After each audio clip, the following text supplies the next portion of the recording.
What is going on, everybody? It is episode 639 of Pop Culture Crisis. My name is Brett, and I am here with my co-host. Would you introduce yourself, please? Hello, Crisis Actors. It's Mary. We are back from the weekend. Brett told me that we reached 120K. We did. Recently. Was it over the weekend or just today? Just today. Thank you for that. That's a kind of a milestone. It is, if you think about it hard enough. Look, yeah, I'll celebrate. Like, it's 121,000 is a milestone when you really think about it. Anything is. Yeah. You have to celebrate the good times while they're there. And it's Mademoiselle Monday, I hear. So Sara is joining us. Hey guys, I'm back. I missed you guys. I wasn't here last week. It's Menstruator Monday. Oh, okay. Sorry. That was too far. That's offensive. I take it's offense not to offensive. That, Maxi Pad Monday. Yes, there you go. That's perfect for you ladies. Or it's Misogyny Monday. That's the vibe I'm getting. Like. Yeah, well, good. Well, you're welcome for being here anyway. And thank you for being here. How you doing? I'm doing great. I told you guys I'm going to watch the chat today. I don't usually watch the chat, but I'm curious to see what you guys have to say. They're going to be extra crazy just because you're reading it now. Like, you make them feel like you're peeping into their private conversations. You will regret this by the time the day is over. Let's see if they can break my concentration. No, I wouldn't. Okay, guys, we're All going to have a bunch of stuff to kidding. get into today. But before we get started, would you hit the like button on this video, please, and subscribe to this channel if you have not subscribed here yet already. Remember, we have passed 120,000, so thank you very much for that. Share the video with your friends, loved ones, people you don't like, people you like a little bit, people you like a lot. The more people that see these episodes and these and the segments, the more people that come in and say hi, and hopefully share it out with their friends, and we get more subscribers. It's the best way to help this show grow. So thank you for that. And remember, of course, all super chats, $20 and over. We will interrupt the discussion. We will read those super chats right then and there. I am personally exhausted today, so perhaps it will energize me if such a thing happened, because it's one of those days where you're so tired. I'm actually like listening to the words in my head as I'm saying Come on, Brett, stick out your giat for the Rizzler. I'm sorry, I couldn't even keep a straight face. First of all, half the people aren't going to know what that means. It doesn't matter. It doesn't actually mean anything, actually. It's like insight. I'm sorry. Yes. We got a bunch of stuff to get into today. It's going to be a good one. First things first, several posts went viral yesterday because Taylor Swift was performing in the UK, right? Yep. And she had a concert, and she had a specific line from a specific song where she then had the crowd of, what were the ages you gave? Young women? Did you list the ages of them? No, but it was like 88,000 young People. Swifties in the audience screaming F the patriarchy in unison. And it was a moment. She has this moment she's made it part of her tour that they do this. So we're gonna talk about the ramifications of this decision. Honestly, I feel like I started this conversation yesterday because I didn't see anyone else talking about it. Then suddenly everyone's talking about it. I'm just saying, I feel like I was the trendsetter here. No, we'll have to go. Someone will have to go through the timestamps and double check. Do it. Check me on it. Yeah. Check my homework. So we're going to talk about that. We're also going to talk about MrBeast, who has come to the defense of Kris Tyson after Nick Merckx called him out in a post. It's a whole convoluted thing going on, but it's everything to do with Ava Kris Tyson, who is of course transgender, and all of this stuff. We're going to get into it. Yep. It's a spicy topic, to say the least. At least those ones always tend to be. When we'll you discuss tread them. carefully. As much as you can. One. So we're going to talk about that. We're also going to talk about League of Legends streamer who broke up with his girlfriend in a somewhat unceremonious fashion in a way that has angered the internet, which I thought was very, very interesting, because it's more to me about what a career is in the year 2024 isn't the same thing as it was back in the day. So some people were saying that he's breaking up with his girlfriend so that he can play video games, but that argument doesn't really hold water when you make hundreds of thousands of dollars playing video. It's like, it would be like a pro baseball player breaking up with a girlfriend and they're like, you're just breaking up with her so you can go play baseball. No, you're making millions of dollars. Sure. So we're going to get into it. We're going to talk about that. It's going to be a lot of fun. So if you ladies are ready, we will just go ahead and get started. Are we ready? I am ready. No mood swings. It's not Sara? mood swing Monday. Ready. Okay, we can actually agree on something for once. Here we go. All right, guys, let's get started then. First things first, I put up a poll for everybody today. I asked you guys the important questions, and what I said was, are tacos sandwiches? The reason why this is important is because, first of all, I saw the poll was actually pretty split earlier on. A judge has ruled that tacos are indeed sandwiches. This is the world we live in this is today. because there was some taco truck or some Yes. taco stand it had some kind of zoning regulation placed on it because it was a zone that was only for sandwiches, but they had to like litigate this whole thing. I wonder if the judge who's making a ruling on this is like, I thought I'd be at the Supreme Court by now, and I'm over here. Make your way up. and I'm You're over on the here grind. talking about taco trucks and sandwiches. Yeah. It says that- someone needed to make a decision. The legal battle was brought to court by Martin Quintana nearly 3 years after he attempted to open a second location for his restaurant, The Famous Taco. However, his plans were thwarted due to the fact that he agreed to a written commitment with the local neighborhood association that limits the space to a restaurant that is, quote, a sandwich bar style restaurant whose primary business is to sell made to order or Subway style sandwiches. Well, that's just bigoted. It is. Actually. It is. There should be more taco stands everywhere.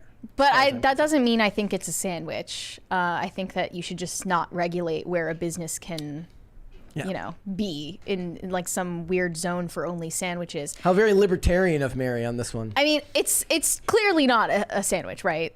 Like, we know that, Yeah. right? Yeah, definitely not. A taco is a Can taco. we Words just matter. be the voice of reason on this? Well, let's see what's the chat say so far. So far, 71%, 72% say no, not a sandwich. But then I realized, like, I thought it was about the bread being connected, but I realized sub sandwiches have connected bread, so I don't have a point. It's my gut instinct. when you said that earlier, It's I was just my thinking gut about instinct. it. Literally, when she said that earlier, I thought about it, and I'm like, I'm sure she means, like, I'm sure there's a very logical point here that I'm not getting, and I just let it go. I was like, I connected? I looked up when were sandwiches invented because I just can't believe that it took people that long to figure it out.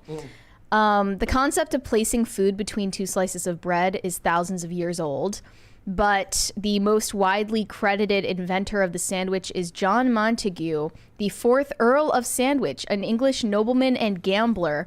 According to legend, he requested his cook prepare his meat between two slices of bread so that he could eat while continuing to play cards without getting his fingers greasy. Nice. He was so addicted to gambling that he invented the sandwich Something to beautiful. enable his addiction. Well, he didn't want his hands to get greasy and like the cards slip, and then they see like what he's got, the hand he's got. Makes perfect sense to me. Yeah. I just laugh because I just imagine judges who have to rule on this stuff, and they're like, I thought I'd be farther along in my career now. You don't realize how litigious this country is until you see some of the stuff that gets brought to court. But there's a reason why people find like shows about small claims court so entertaining. What I want to know is if anyone in the chat has the cilantro soap gene. Does anyone in the chat taste soap when they eat cilantro, which is common? I've had cilantro. I don't care for it, but it doesn't taste like soap to me. Yeah, same. Like, neither. I don't think it tastes great, but it definitely doesn't taste like I'm eating Dawn soap. Yum. I used to love cilantro until I was introduced to stink bugs, and now I cannot get that association out of my head between really? stink bug and cilantro smell. It's similar. Weird. It is. Yeah. No, You it'll mean like ruin a dead cilantro for you. You mean like a dead stink bug? Yeah, like a dead stink bug. I mean, that just That's smells great. like blood or metal to me. It's a really strong. Now you've weird spoken scent. their name and they're going to start terrorizing us again. We've been so lucky lately. heard too. you. We've been, They're we've coming been lucky back. lately too. So just in case anybody here wants to go to court over a food truck, there's precedent that has now been set. Perfect. All right, guys. If you remember, last week, it was actually while I was out of town. Yeah. Justin Timberlake got arrested for driving drunk, It happens. Have you seen It happens to the best of Have us. you seen the ad that's been going viral again of him and NSYNC going, like, talking about don't drink and drive? Oh, they did a PSA back they did in a the PSA. day? Well, hilarious. well, Justin is back on tour, and I don't think it's alcohol that he's on this time, but feel free to watch. Let's take a look at him looking absolutely zooted. Take a close look at his eyes. Bro hasn't He's blinked. locked Bro in. has not blinked since he left the I've jail. never seen someone so locked in. Justin Timberlake has arrived on stage straight from jail with drugs and alcohol clearly still in his system. This is so embarrassing, they said. Bro's just living his best is life. awesome. Leave him alone. Posted by a Britney Stan account, by the way. I think that they're really just happy to see him becoming a train wreck. See, I like my take on this. I think him and Britney need to end up back together. They're both it's a big- on That they- might on a be- collision course, and they're going to meet. I was like, I think my tweet was like, Brittany must have got him the good stuff in this. Like, you know, very clearly. He called her. He's like, look, I've been in jail. I'm in a situation. I've been in jail. I haven't gotten any sleep. Can you help? I want them to brother? I start saw that making night dance video. videos together in the living room. There was a great version of the, much like Tuah girl that we're going to talk about. There have been many memes made about this, and this guy wrote like a whole parody song of Bye Bye Bye, except for it's DUI. Oh. And it's amazing. Wait, what's the difference between a DUI and a DWI? Oh, I don't know. I think 'Cause it was a DWI. I think it has to do with the amount you've consumed. I'm not. But he Have I refused. never gotten any DWIs or DUIs? I don't know. He refused the breathalyzer test when he got pulled over. Guys, can somebody in the chat will know? I feel like we should know this stuff, like what the difference is between a DUI and a DWI. Why but, should we know? Yeah, why would you guys know that? Is that a pop culture? It feels like it's something that as an adult you should know. Okay. I've always wondered why Yeah. there's a difference. I just no. I'm not gonna end up in that situation. Good idea. Yeah, let's not find out. Yeah. Let's not find out. Bro, like I also love this. Where is she? This lady, she's clearly like, oh my gosh, what the hell? She's scared of The him. dancer is just like, holy shit. Actually, no, she was like wiping her nose. Maybe she's the one who got him the shit. I don't know. Oh, maybe. The eyebrows are so intense. Blink twice if you're okay. He's in the zone. He literally can't blink twice. He's in the zone. But clearly. there's actually bad news to this story, which I find sad and a bit hilarious if I wasn't so, jaded these days. So the young man who kind of went viral for not knowing who the hell Justin Timberlake was, the officer who arrested him, got doxxed because apparently he's known as being a stickler for the rules, and the people in the rich area in which he polices aren't fans of him. This poor guy, his name is Michael Arkinson, and he is 23 years old.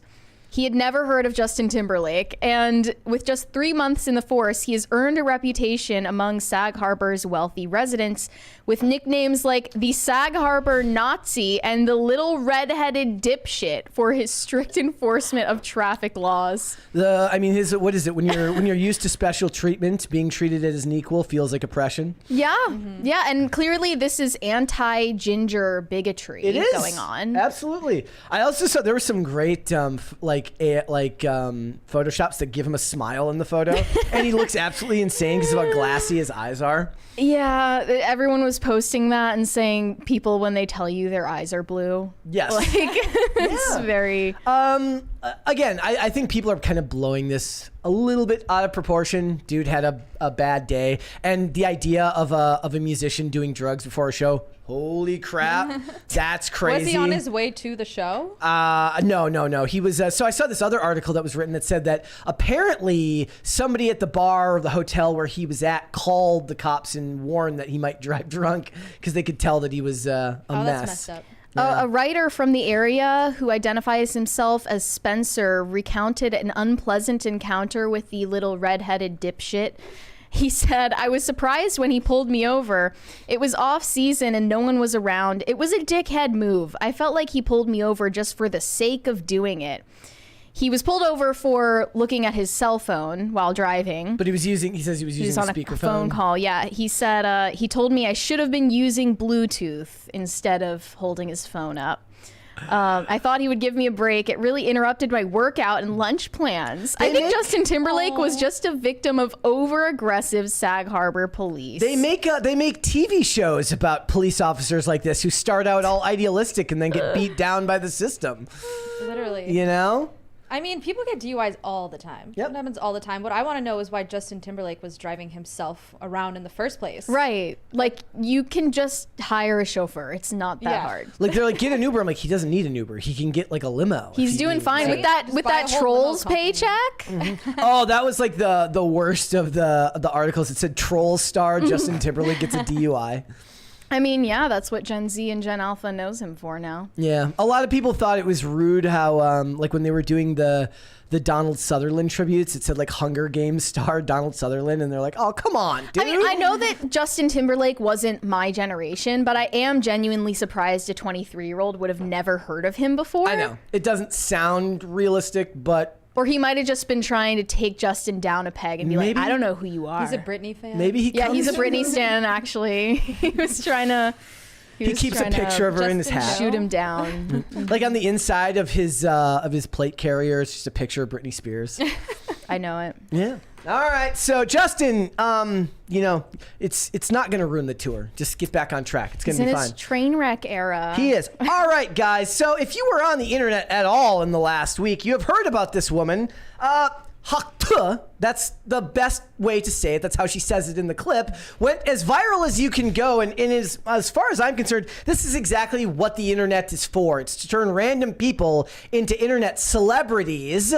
And it's funny because I find this to be the odd end of, it may be vulgar, but it's wholesome because it's not connected to anything politically. In the clip, the Tuah girl, who has since been identified as Nashville's own Haley Welch, is asked, "What's one move in bed that makes a man go crazy every time?" What's one move in bed that makes a man go crazy every time? Oh, you gotta give him that hawk too and spit on that thing. You get me? Oh, I feel So bad that- for her father. That went viral. She read the Kama Sutra. I saw. Is that in the Kama Sutra? I just thought it was Is that one of the interesting moves? because I saw Alpha Fox, who's a very big, you know, prominent Twitter account. Yeah. Twitter account, who posts like the pictures of like Lauren Boebert and AOC. Oh, excuse me. She like you went Bless you. into the mic. You're like, what? I said Tuah. and he posts the, you know, the AI pictures of AOC or Lauren Boebert, but then he's like, I haven't commented on this because I think it's disgusting. I'm like, so where does the line draw? Like What line? like what? So you're posting fake or photoshopped images of these women that are not actual pictures of them, but this is gross. Like both of these things are vulgar. Yes, and But he says it's okay when I do it. Yeah. Do as I say, not as I do. I think that was Alpha Fox. But the point is like, why would that be? Why is one okay and one isn't? I guess he goes. His post was about. Well, he posted a lot about like Tiffany Gomez. And he says, like basically, you know, noticing the beauty of a woman is different than vulgar comments about sexuality. I'm like, whatever. Okay. Wherever it's well, different what for I wanted everyone. to ask you guys in the poll today is who would you prefer, Tiffany Gomez / Crazy Plain Lady or Tuah girl? Because Tuah good girl is question. clearly giving Tiffany Gomez a run for her money in terms of random women that become This memes. this lady monetized it right away with merch, so she's on it. And there was like some fake news supposedly that she was a preschool teacher and got fired for I don't this. know if that's true. I saw people saying that she was a preschool teacher and that she lost her job. I have no clue whether that's actually true. She's or not. gonna need the meme money. But look at this. Those jerseys, I don't know if those are like patch jerseys, but this just happened the other day. And you like went to the store and immediately had a Do custom you think jersey they planned the made? viral moment? Like she knows the guy? You Not to can't get all know. conspiratorial. You can't know what's going to catch the internet like that. People Yeah, say vulgar yeah, shit on the you're right. internet all the time. There are street interviewers just prowling nightlife all the Constantly. time looking Yeah. for people Drunk like people this. to- Yeah. And I don't know. There's no amount of alcohol that could get me to do that. Personally, There's I no think amount. she has like a bit of a southern accent, right? I think that's her That's accent, what you makes think? it endearing to people. Like Hannah Barron. Maybe. I mean, maybe. I mean, but- Hannah Barron's accent is, of course, charming. Here we go.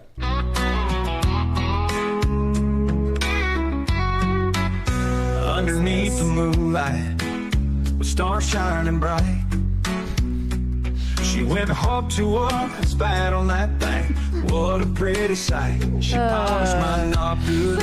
Uncomfortable topic. The you point guys. is that you can't know what will go viral on the internet, and then people decide whether, you know, are you a grifter, this or that. I'm like, what? I mean, she's selling merch. You take advantage of the moment when you have it. Right? It's classless. Yep. Yeah. I mean, there's nothing else that I can say. I didn't find it That's particularly funny. I think that's my favorite, Steven. Yeah. Anyways, it united the internet, and AI Donald Trump had something to say about this. Actually, it's not AI. I think it's just a dude doing an impersonation. But here we go. Hawk Tuah. That's the latest one, the Hawk Tuah chick. She's all over my social media feed today and last night. Unbelievable. And, you know, I'm thinking about making the Hawk Tuah chick my vice president. Could you imagine that? Trump Hawk Tuah 2024. Spit on that thing. We would have the highest approval rating in the history of our country.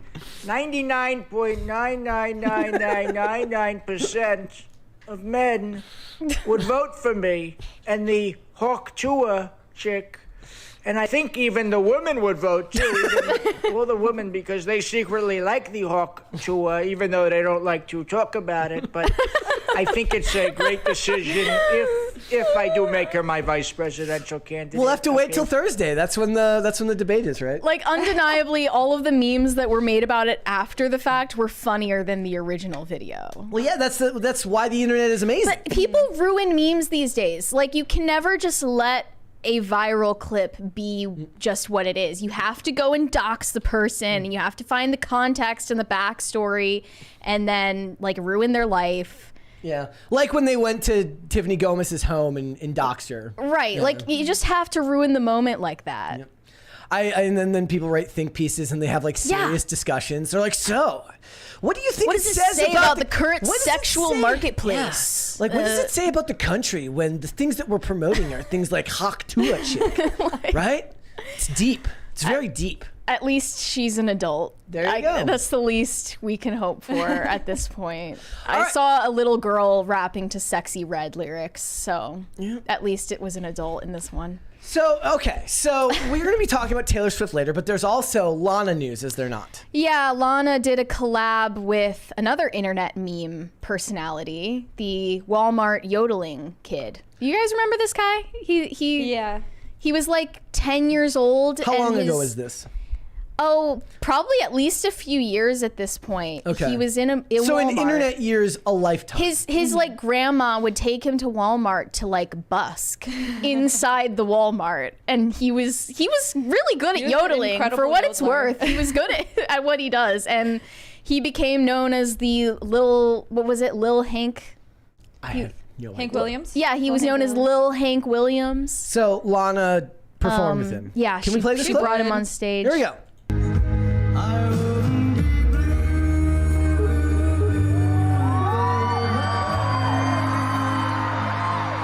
He is talented. Wish I was tall enough to pull off that outfit.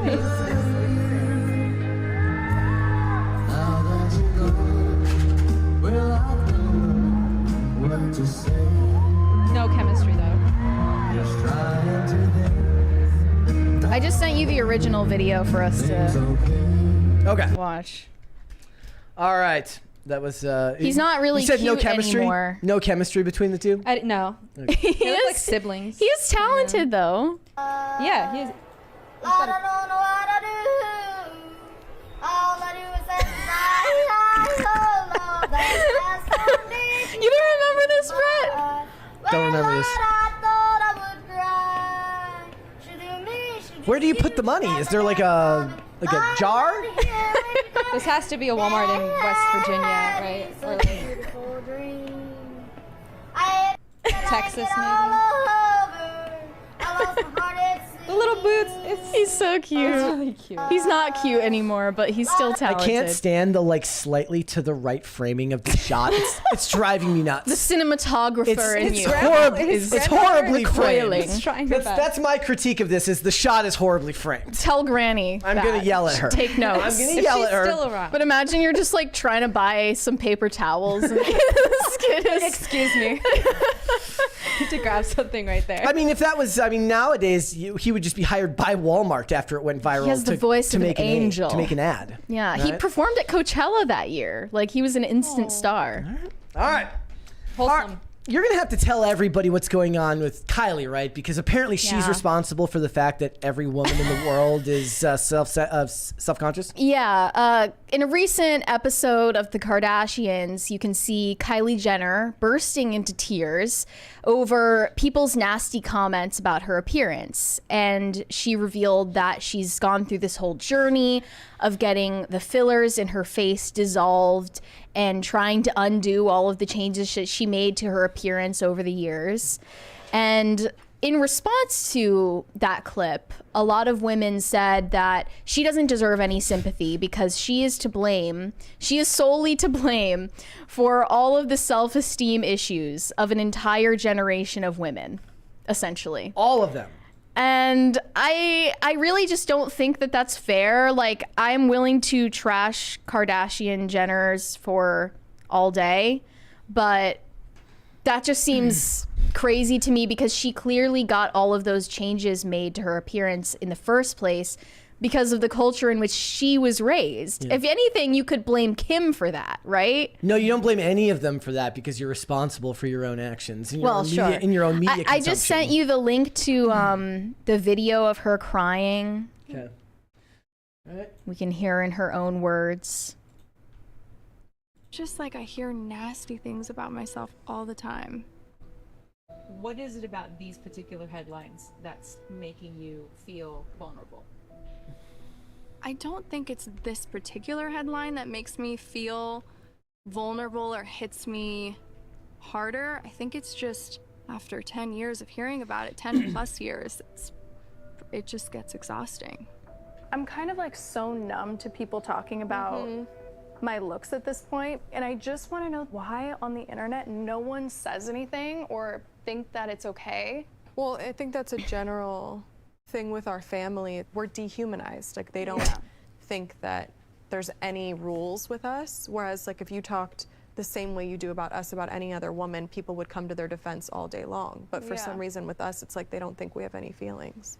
I went on a journey the last year dissolving like half my lip filler. I hate even having this conversation over and over and over again because it feels like it's a waste of my breath, because I think with me it's just never gonna change, but it's just been... The music. The dramatic music kicks in. She's been on a journey, you guys. I love the Dissolving her lips. wide shot of her walking over there. Just like, why do people Oh, they're like think it's $10,000 okay couch, probably. to talk about me? No.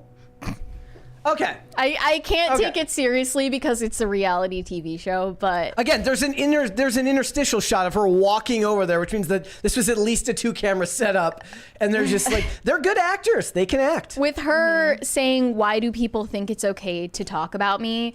It's because you're famous. You're a famous It's because you're one person. of the most famous people on the planet. You don't get to choose. You don't get to opt out. That's the price. Right, exactly. That is my point with all of the celebrities. Like, why don't you leave this person alone? It's like, that's not how it works. If you get the fame and the fortune and the money, you have to take the crappy stuff that comes with it. And in this case, it's people having strong opinions about your looks. Now, that doesn't make her responsible for every woman who has a poor self-perception. That's your own responsibility. That's not what she feels bad about, though. Kim Kardashian is credited with popularizing a certain body type because she and the rest of them got BBLs and all sorts of other changes made to their bodies. It's like that dramatic hourglass figure that took over after the 2000s, early 2010s idolized Paris Hilton skinny, like tall, leggy blondes.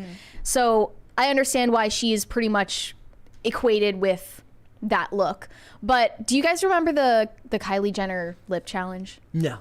You don't remember that? I'm a guy. Do you remember I that? remember it being a thing. I don't don't know what remember that what is. It was a though. huge thing. It was like when Gen Z was eating Tide Pods. It was like that. I remember that. Like, girls would take a shot glass and put it over their lips and just like suction their lips for hours on end in a shot glass to like make them bigger for a video. Yeah. They would take the shot glass off and their lips would be blown up 10 times their size. And it's because they're like breaking all of their capillaries and bruising themselves. And it was called the Kylie Jenner lip challenge. I It guess that was when looks like good, right? people did challenges, like Yeah. the cinnamon challenge, Oh, yeah, I remember that. Tide too. Pod challenge. I still have as no well. idea how the ice bucket challenge helped anybody with The ice bucket ALS. challenge. Yeah, I mean, The couple thousand they gave to research. I learned nothing about how does ALS. having water dumped on you Awareness.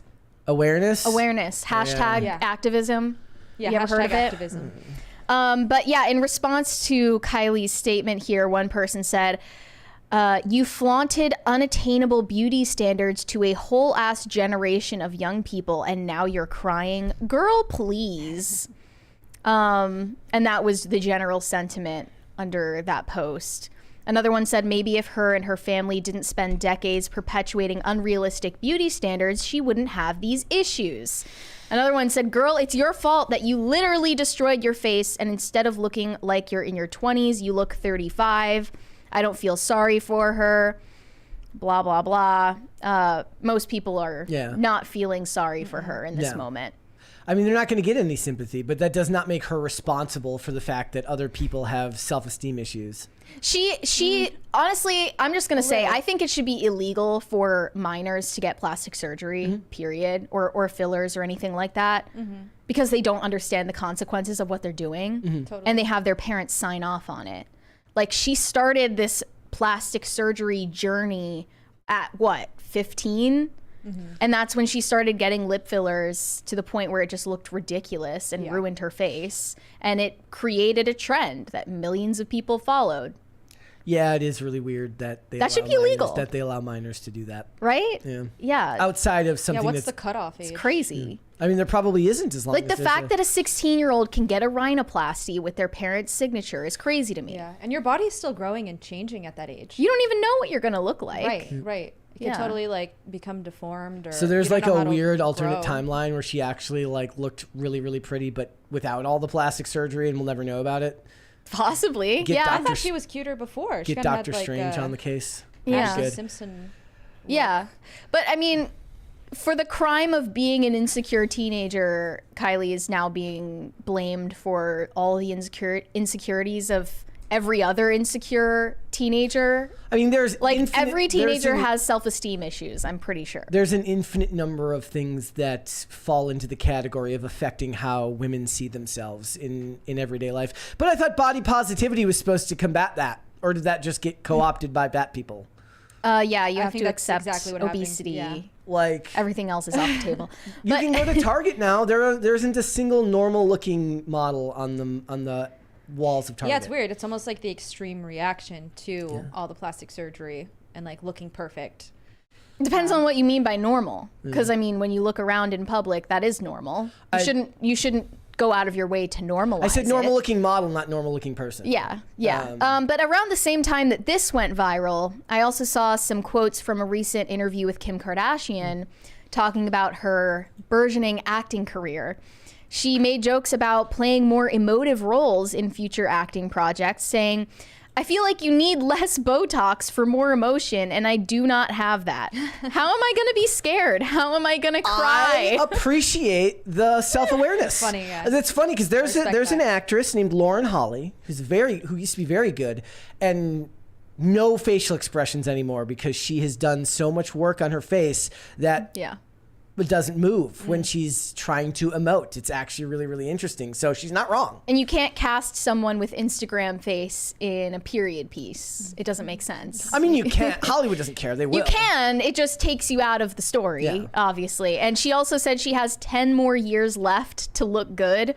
I can do a movie a year. I've got about 10 years where I still look good. So that's all I've got in me. And then I'll have to take some time off, Kim said. To do what?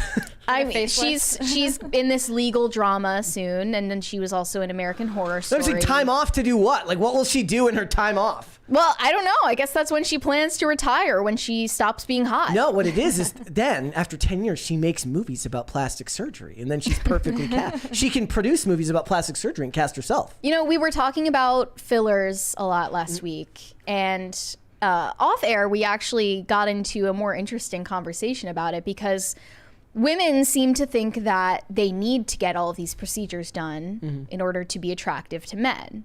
And I was saying, well, men have always said they don't like that look, so why are you doing it? It seems like you're just trying to compete with other women to look the same.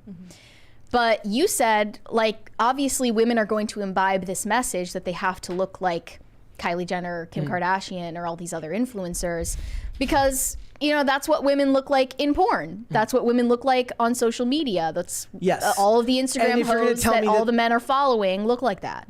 If you go to any of these women's comments, these, you know, whether it's porn or social media, they're littered with comments from men. So to say that men aren't inherently attracted to it wouldn't necessarily be acting in good faith. There are clearly some men who see them, but there is a difference between finding someone sexually attractive and seeing someone as the type of person you want to settle down and start a family with. Those aren't the same thing, especially when you go to those far extremes. Yeah, like all of these men were saying, there's a difference between what I want to have sex with and what I want to marry, which is, I understand that distinction exists, but it is off-putting when women hear that message, because it's like, obviously the man that I spend the rest of my life with, I would want him to be sexually attracted to me. Yeah, it's a very confusing statement. Those things should not have the chasm of difference between them that they have in this culture. culture. I think the distinction would be that the woman you want to marry, you're both physically attracted to and emotionally attracted to. That's the ideal. And the other women, it's just a deeper part of a more primal sexual attraction that men have towards them. They can't even, that they don't even really place. I wonder though, like, are you saying that it's because of the porn and it's because it's on Instagram and it's all that everyone sees, it perpetuates it?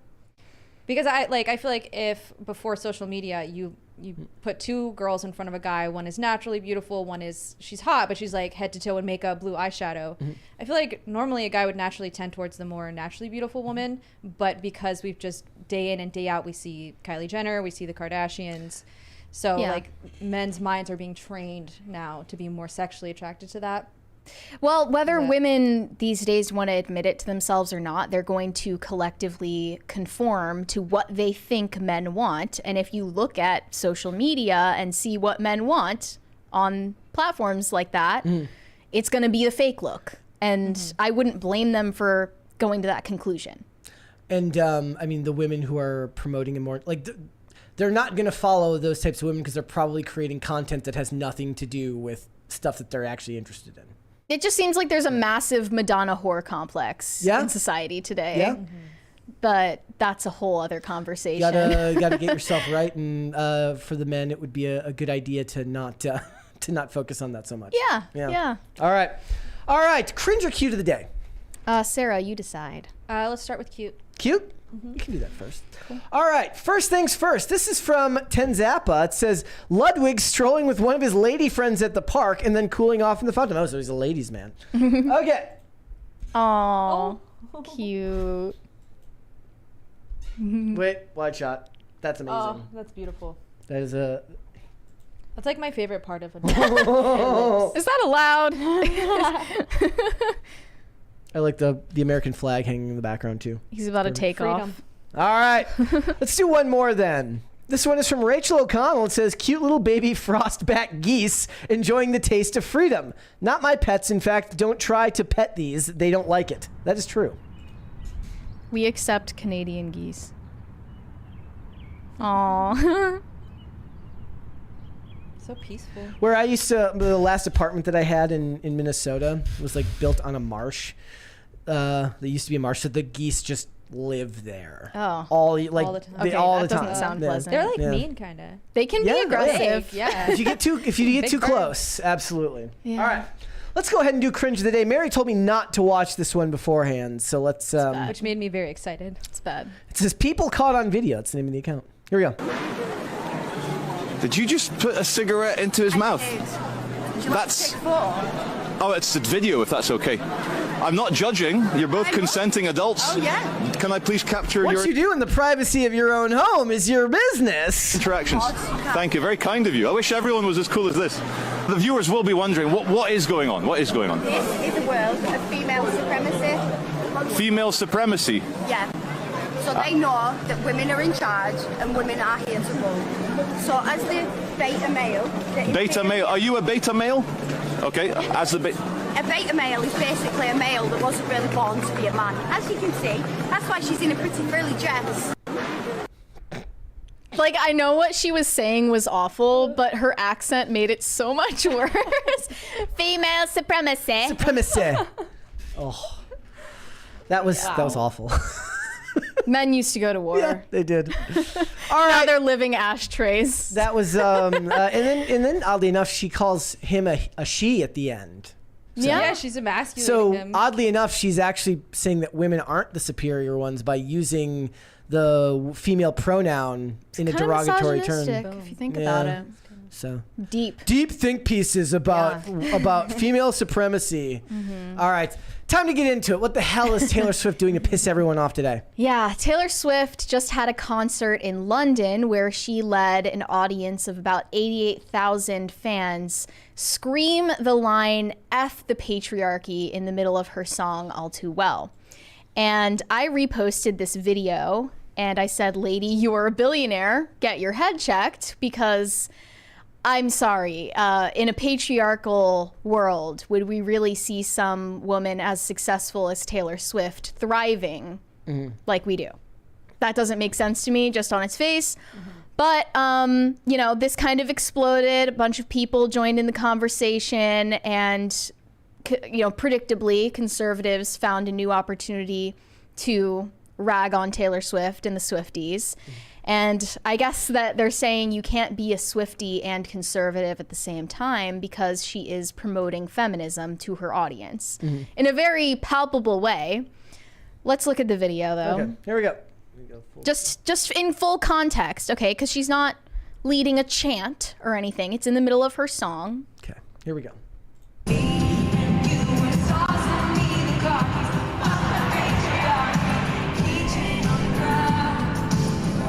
That it? That's the line? That's it. That's it? That's the line? And she throws her hands up so everyone knows it's time to scream.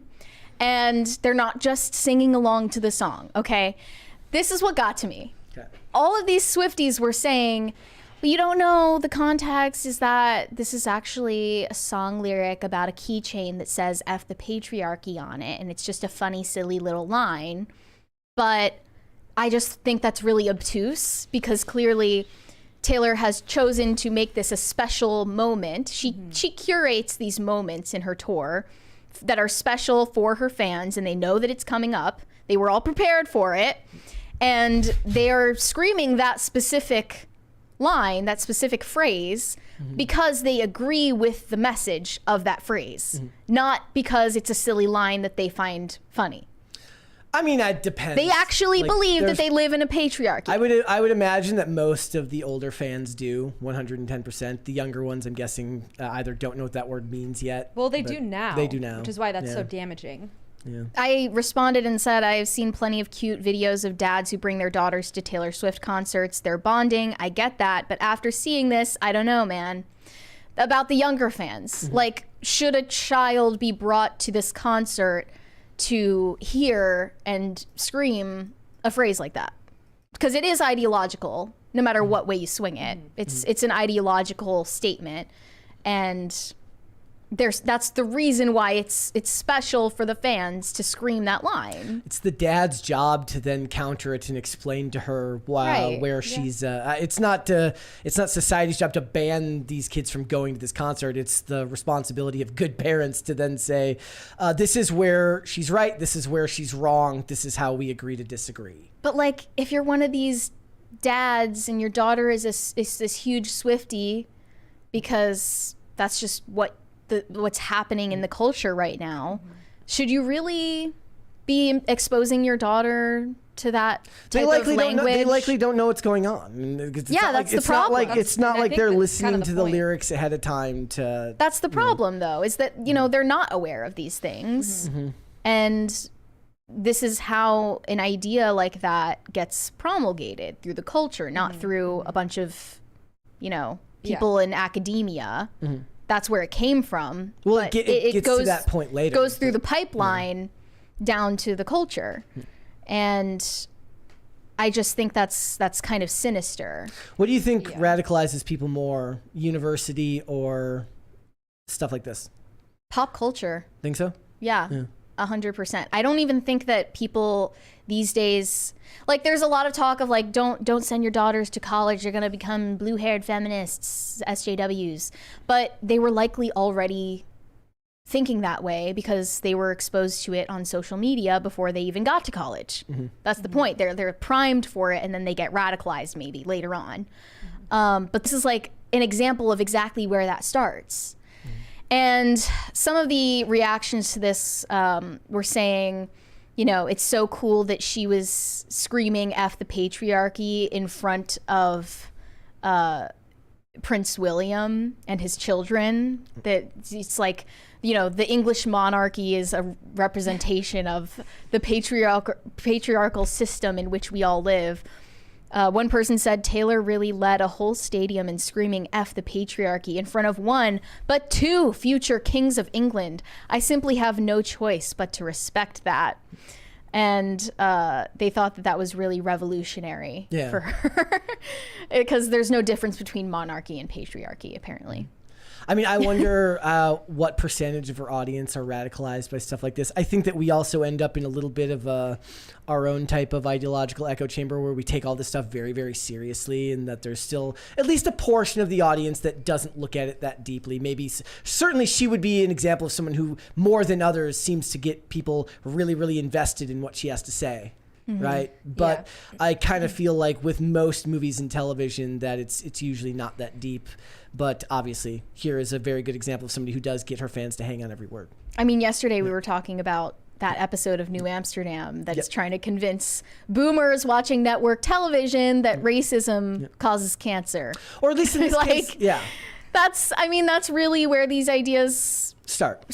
I mean, that's a good point to be made, that maybe the reason why so many of them leave college that way is because the ideas are introduced far earlier. Right. Yeah. The seeds are planted. So that it's not something that's wholeheartedly new by the time that they get there. Because I would say that, you know, you ever seen those photo examples of like the kids who go to college? It's like their picture from the first day of college and their picture like for their last day of college, and they look unrecognizable, right? Like I imagine that as far as like that type of radicalization, that happens more at college because it mobilizes people in a different way. Yeah. Like I don't know if like if celebrities' takes on what's going on in Israel and Palestine lead to as many people going out and protesting as what their college professors' takes on that do. Maybe. I mean, as colleges increasingly become majority female, there is a strange culture developing where, you know, maybe all of these like feminist college students think that they are feminists, but they're actually competing for this, you know, decreasing pool of men who are still in academia, who are of a similar social status to them. And that's where hookup culture comes in, but that's a whole other can of worms. Which she also promotes. Yeah. I mean, I think that in terms of like pop stars that young women are idolizing, Taylor Swift is not the worst.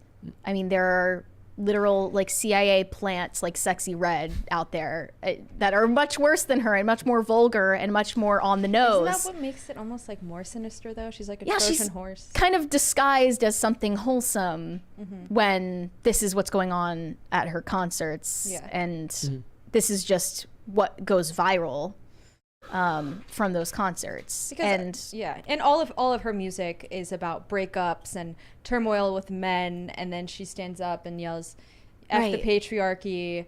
And you know, I mean, it's her lifestyle choice, but she is a single woman in her mid-30s who has chosen to not get married or have kids yet, and she's huge. Like, this is who all these young women are looking up to. It's just like spineless. That trend of not getting married started long before she became a public. Sure, I'm not but saying like it's hypocritical because she's clearly obsessed with men. Yeah. And all of her fans are obsessed with men, and she's constantly thinking and singing and writing about them. And like her ex-boyfriends made her rich, literally. Indirectly, but yeah. And she's trying to act like she's some kind of symbol of female empowerment when like all of her music is centered around men. It's very spineless, I think. And you know what else? Male Swifties are spineless. There was this awful, awful video of men at a Taylor Swift concert screaming along to her lyrics, and it just gave me a turbo ick, like bad. Beta.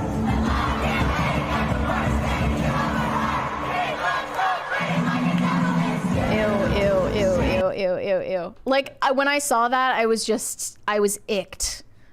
That is a turbo ick for me. Yes. Is there anything more soy than grown men going to a Taylor Swift concert? I can't think of anything. I really can't think of anything more soy than that. This is why the type of internet criticism you give matters. 'Cause remember the video of the dad who went with his daughters and was like singing along, and everyone was giving him crap, and people were like, "Well, he's taking his kids to go and see this concert." That's vastly different than this. These guys are probably going to a Taylor Swift concert thinking that they're going to get a bunch of female attention for being male Swifties. I think Taylor Swift is funding all of the evil foods that are dropping men's testosterone so that she can make more money. That's my conspiracy. Yeah, the testosterone crisis in our country cannot be underestimated. Her private jet's probably polluting the water. Very possibly true. Yeah, Very possibly exactly. true. She's also a demon, apparently. Yeah, there was this moment also at a recent concert of hers where her big screen glitched, and you can see her demon face. Look at this shit. Coincidence? I think not. Possessed. Okay. What do you think about the discussion around whether, because whenever Taylor Swift comes up, people argue about whether you should be talking about it at all. And certainly there's an argument to be had between conservatives, because there are plenty of women in conservative spaces that are fond of Taylor Swift that then have to justify liking her all the time. And I always find that discussion really, really funny, because the internet being what it is, Twitter being what it is specifically, you don't need a reason to criticize or talk about anything. What's in the news is what's in the news. But it's really interesting what people choose to give the pass most of the time. This is why most of the time I tell people that, like, look, I'm not going to boycott Hollywood. I'm going to watch what I'm going to watch. I'm going to like what I'm going to like. I'll criticize what I feel needs to be criticized and take it as it comes. But if you're one of the people who's consistently like, we need to boycott this, we need to stop doing this, and then you have that one thing that for some reason just seems, you don't know why, you like it, and that's okay. But if you are one of the people that's pretty consistent about, we need to boycott, we need to stop doing this, we need to stop supporting this, you're going to be asked pointed questions is why this person gets a pass. And I find that pretty fascinating. Yeah. I mean, I'm not going to boycott Taylor Swift or anything. Even if I did, it would make zero effect on her bottom line. Exactly. Right. But to pretend that she has a totally positive and harmless influence on the women who idolize her is equally idiotic than thinking you can take down her career by not streaming her music. Like, at least point out the flaws where they are, right? That would just be intellectually honest. Yeah, because of the opinions I have of her that, I expressed, that's why I used to never listen to her music. Like, when I got here, you're like, you listen to Taylor Swift? I do, but that's in the last 6 months, because I was like, I can't stand her because I find her, like you said, spineless, but also I feel like her lyrics low-key could like brainwash you. I don't know. I don't want to listen to music that's I love the satanic percussions. The frequencies of the T Swift might turn me into like a man-hater subconsciously. You feeling it happening to you? I haven't listened to her yet. You said she's in your daily rotation. She is. I'm not saying she's not talented. Like, she's talented. She's good at business. She's good at marketing herself. And that's exactly why you should pay attention to the type of message she's sending. I would love for her to do like a behind the scenes about her business dealings. That to me is the interesting stuff. I want to There's see. definitely going to be a biopic about Taylor Swift. Like I would rather learn about her Taylor Swift, the ruthless businesswoman, rather than her music, which obviously doesn't interest me. There's all this talk about how Sabrina Carpenter is currently being prepped to become the next Taylor Swift level pop star. And we're all being, I guess, conditioned to accept that currently. She is Taylor Swift's underling. She is touring with her, opening for her. And she's going to be, they say, the next big thing. I saw some conspiracy that says they believe that Spotify owns Sabrina Carpenter's music. Yeah. And that's why she's being pushed so heavily. I mean, she's a former Disney kid doing her bad girl era. It's not something we haven't seen before. Take note, JoJo. Yeah. Like, I don't know. I think at least Sabrina Carpenter has a little bit more of a sex appeal than Taylor Swift. And it's cool to see at least, someone who's not Amazonian being in that iconic role, but she is even more vulgar. She's known for doing these outros to her songs that are like she just makes up a rhyme about like some sexual innuendo. Okay. And she does that a lot. And we also talked about her back when she made that music video in a church without getting authorization for it. Yeah. So she's, you know, she has her sinister moments as well. She's just not as famous. So she's not going to get the same level of backlash as you were saying to me before we were on air. Yeah. But once she is at that level, I predict she's going to get just as much backlash. Yeah. At that point. I feel like the reason Taylor is so big though is because she's super squeaky clean. I'd be surprised if someone like with that kind of reputation could fill Taylor Swift's shoes.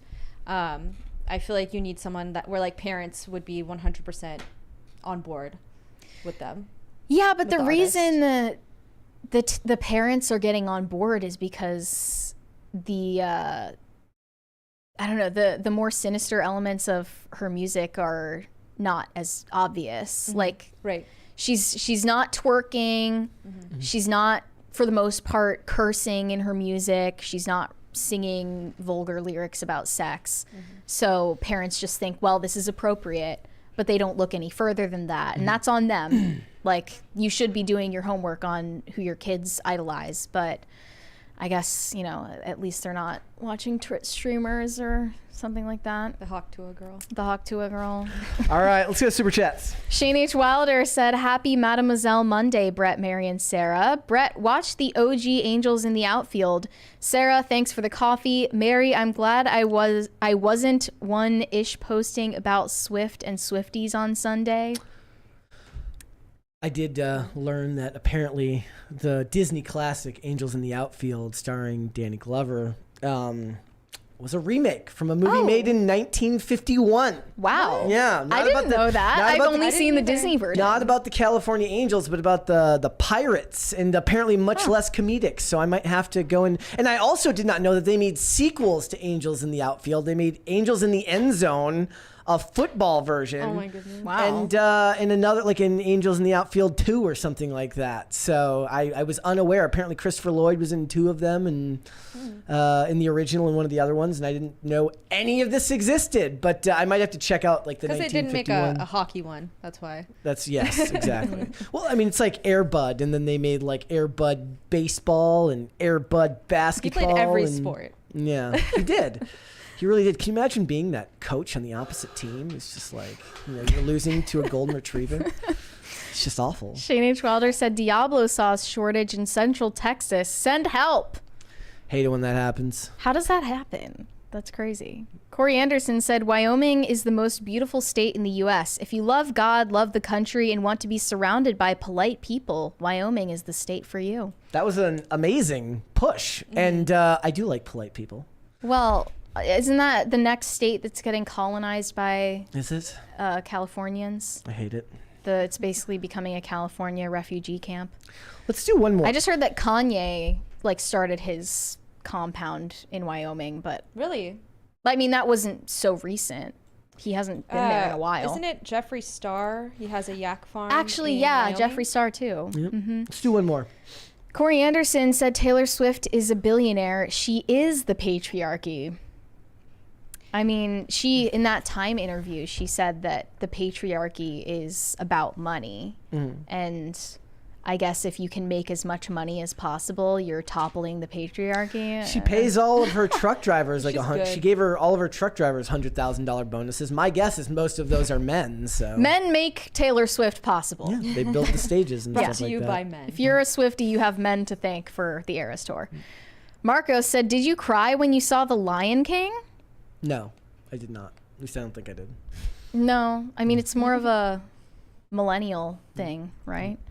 All right, let's wasn't hold off into on the rest and let's come back after the fact. Yeah. You're going to have to tell everybody what's going on with MrBeast.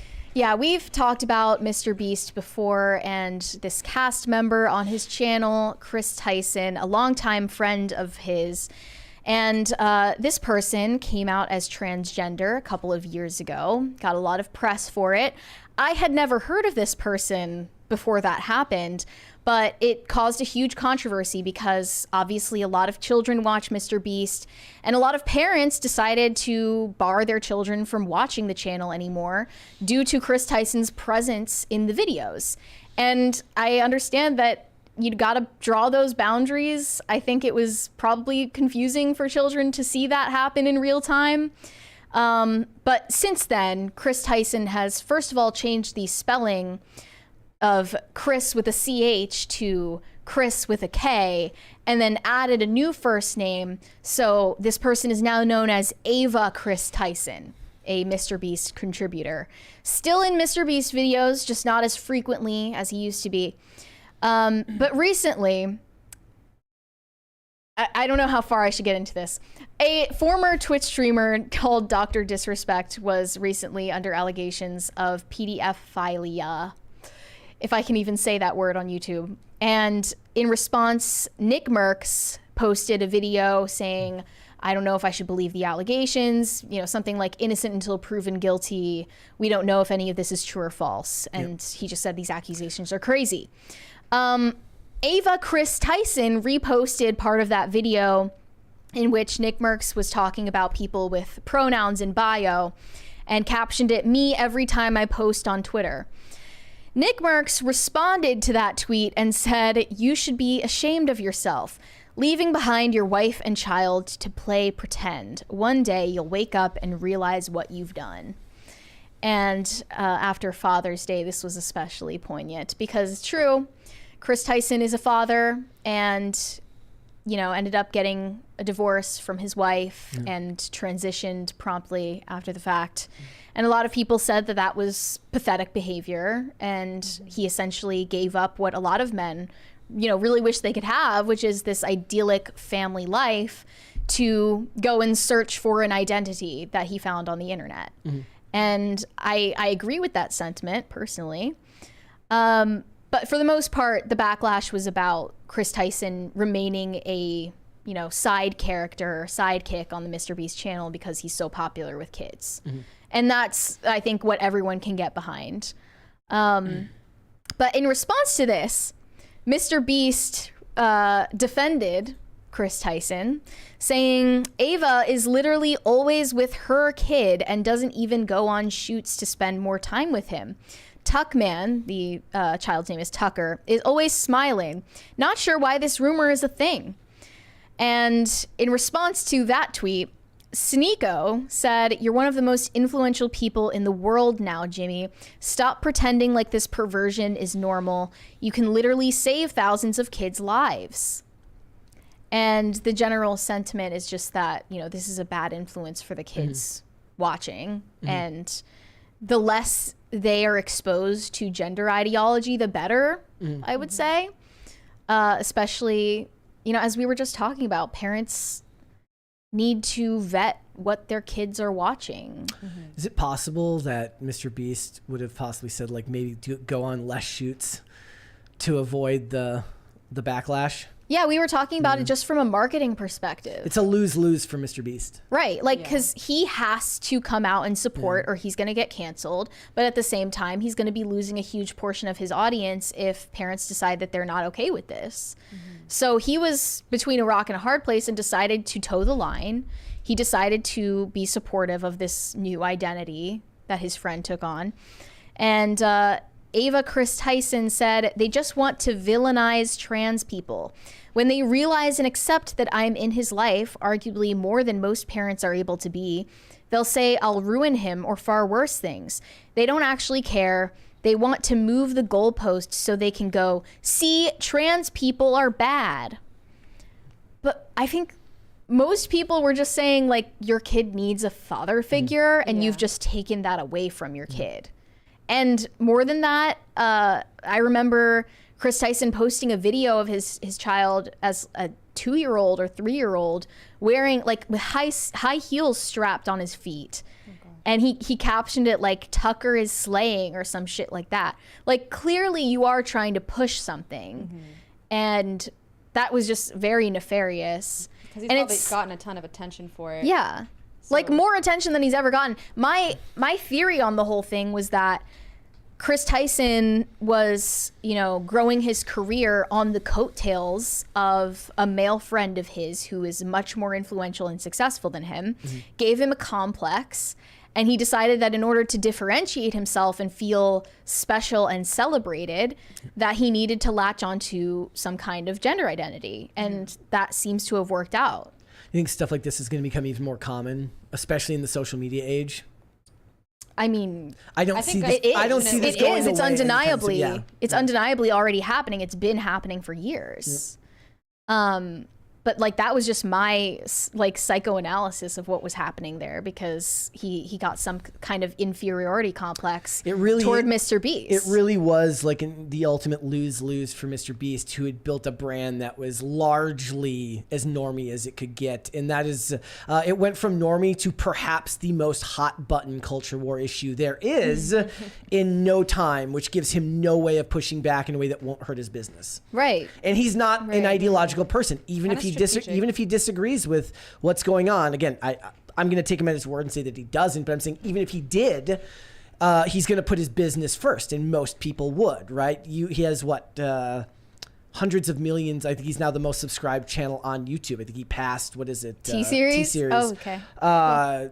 He's going to put his business first. He employs a lot of people, right? And he's not going to throw that away on the culture war that he doesn't care about. For the people in this space that do care about the culture war, that do feel that these things affect future generations, that's one thing. But for somebody who doesn't exist in that space and probably doesn't even give it that deep a thought beyond just what it's going to mean for his business, I don't think he had any other response that wasn't going to hurt him. But the unfortunate reality is, even if you want to be known for your business and you want to be known for your philanthropy, in MrBeast's case, and you don't want to be involved in the culture war, you're going to get dragged into it anyway. So you might as well pick the side that you really feel aligns with your conscience.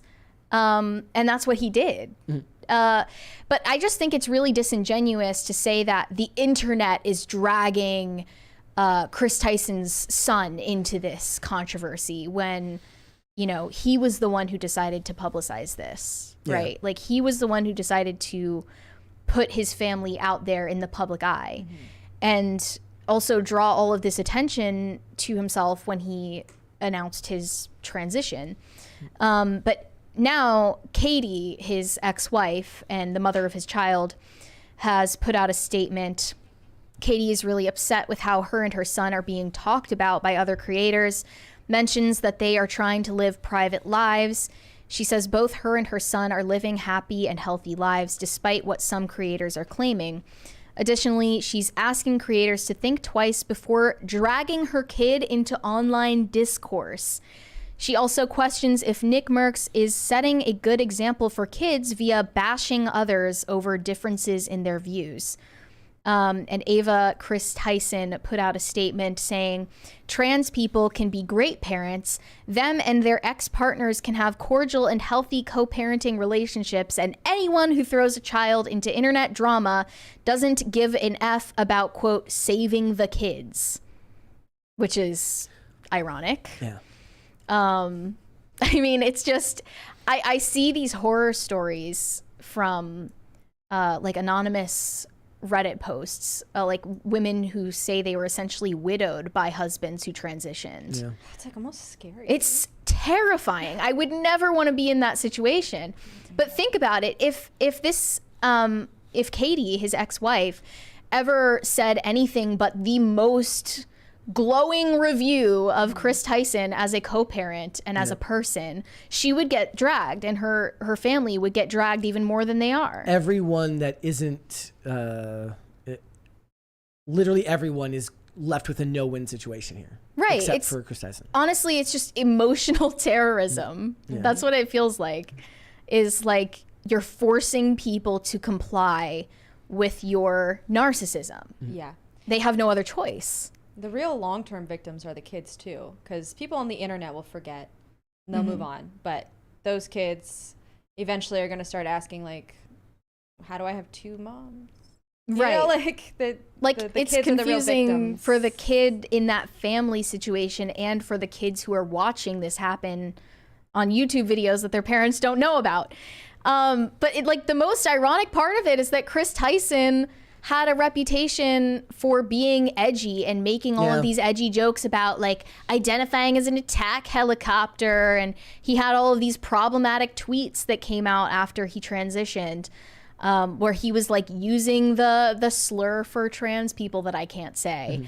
And you know, there was this one that got reposted recently saying saying about Islam, it's an old ass backwards religion that hates anything different and treats women like shit. Why the F do people still accept it? Why does anyone take Islam seriously? And then that infamous post, when you're hitting it from behind and she says Hitler did nothing wrong.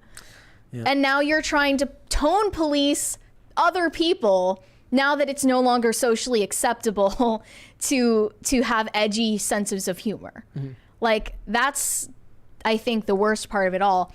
And also, allegedly, Kris Tyson owned a lolicon art piece drawn by prolific child enjoyer Shadman.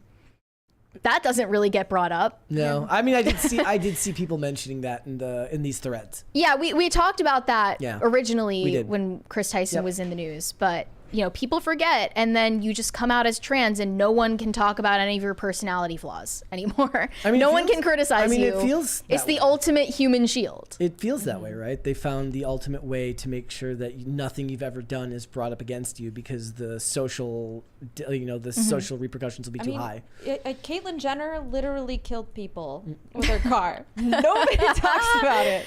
Yeah, I mean, she was Woman of the Year. It's not even like I think someone should be canceled and dragged online for making edgy tweets 10 years ago. But what I am saying is it's incredibly hypocritical to do that and then totally flip the script on everyone and act like you're the virtuous, accepting, tolerant one. Once the times have changed and once the culture has shifted. Now you're just doing what's trendy and you're using your identity as a shield for criticism.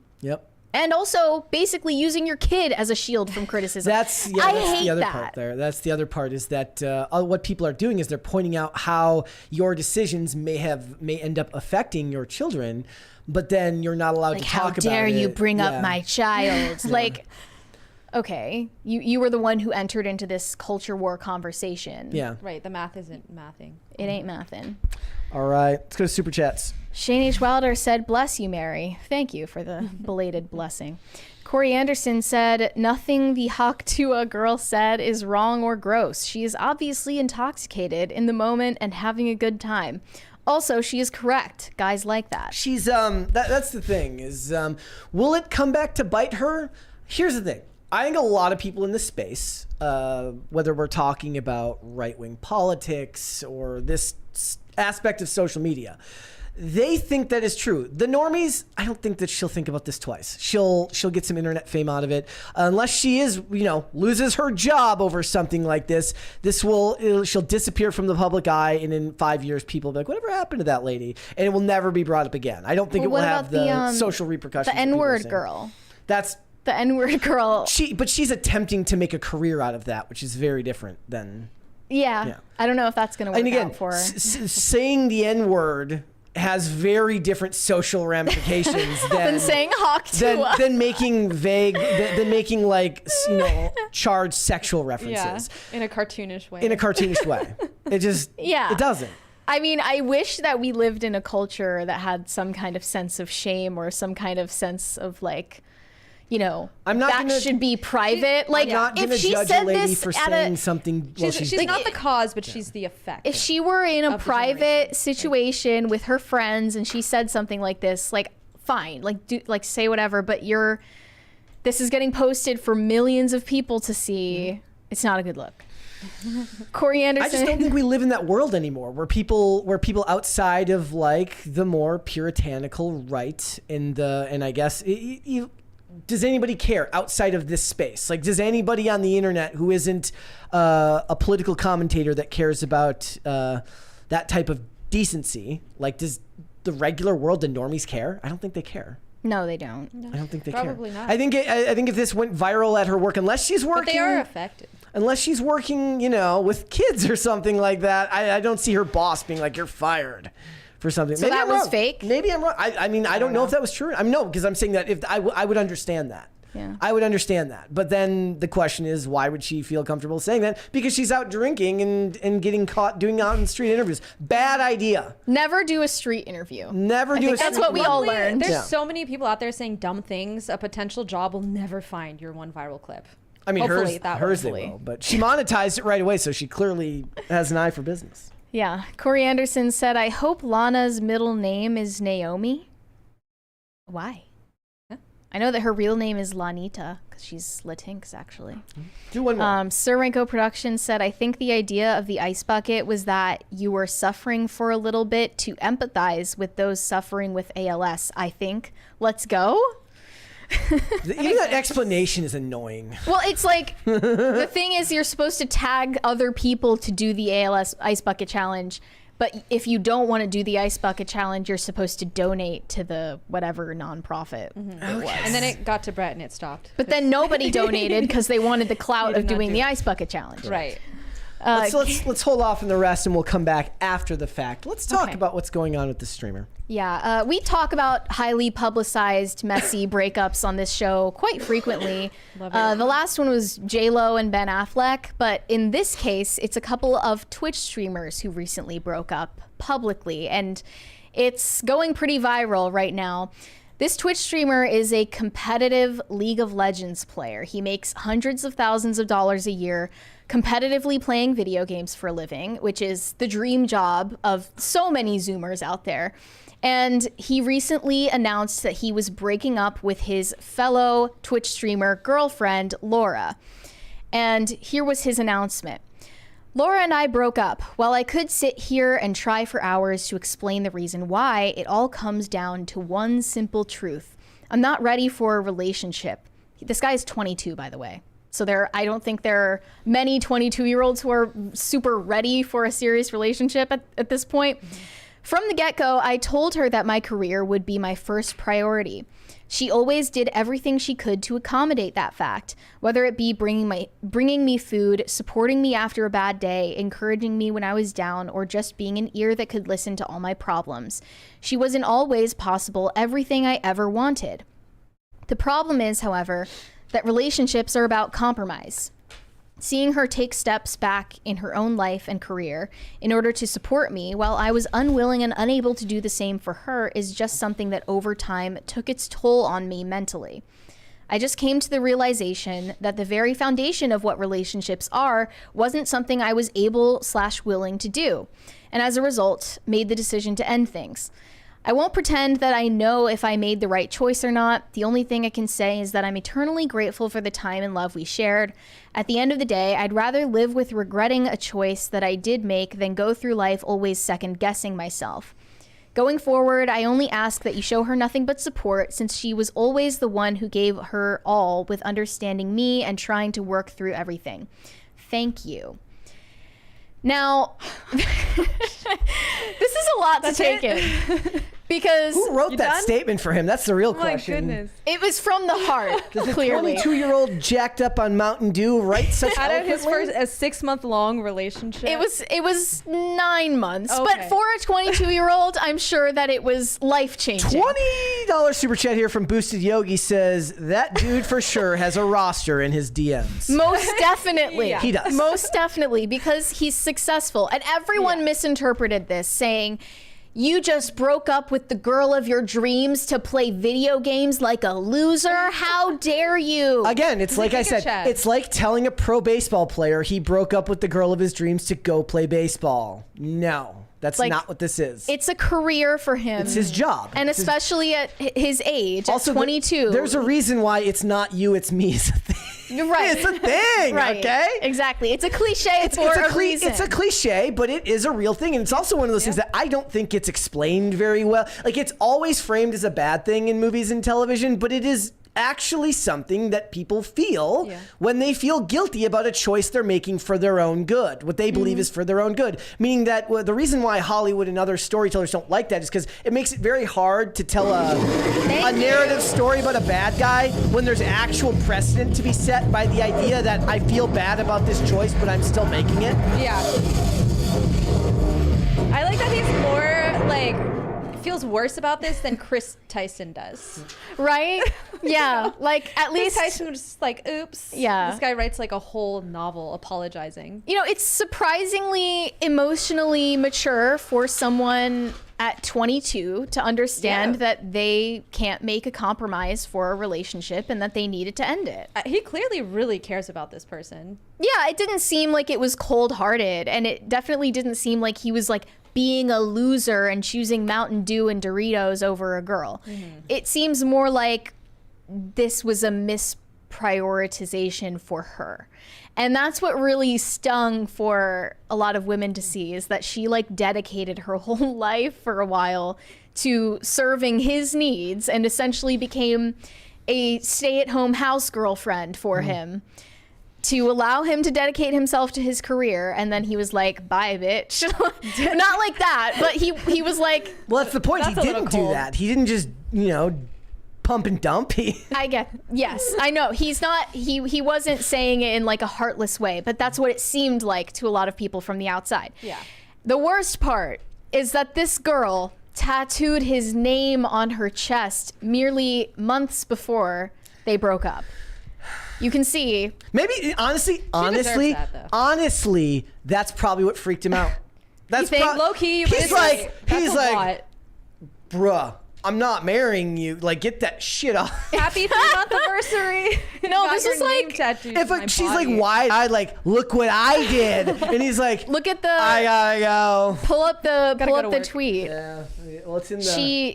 She looks a little like she could be unhinged. He gave her like a bouquet of roses and a teddy bear for Valentine's Day, and she responded to the tweet with, "I have this MF's name tatted on me. Why would I say no?" That's just crazy behavior. I'm telling you, that might have been what pushed him over the edge. No, I think you're onto something. He's like... I mean, even for people who are already in the public eye, and even for people who are like 21, 22 years old, making crazy impulsive decisions, that one is a little further than you would expect. It's like 6 months? Like a year, maybe. They weren't even together for that long. They were together for 3 months when she got a tattoo of his name on her chest. Oh gosh. He probably, okay. That's crazy. Every day he sees her and he's like, he just stares at that tattoo and he's like, is this forever? The statement could be trying to dodge a lawsuit. It could be dodging a bullet is what it could literally. be. And like, that's, you know, definitely a red flag. Definitely should not have done that. She made a bad decision. And I think that, you know, the lesson here is you should not be dedicating your whole life to someone that you barely know. You know, like you really don't even know this person that well. And you're basically becoming his stay-at-home housewife, playing house with this guy to let him play competitive League of Legends for hundreds of hours a week. That was a wild decision for her to make. And she's also successful in her own right. She's like has her own following on Twitch that she could have... Which probably made him feel guilty. Yes. Yes. He's saying very clearly here that he felt guilty that she dedicated so much of her time to his life and his career, and it probably gave him the ick. Again, in a rational world, in a 100% rational world, he says to himself, she is a full-grown adult. She can make her own choices. She is choosing to put my career before her own. I respect her as a fully functioning human being capable of making her own decisions. But the human mind isn't that rational. And it doesn't work that way.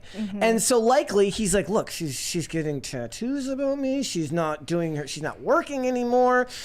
Is this my life forever? I'm 22. Like, yeah.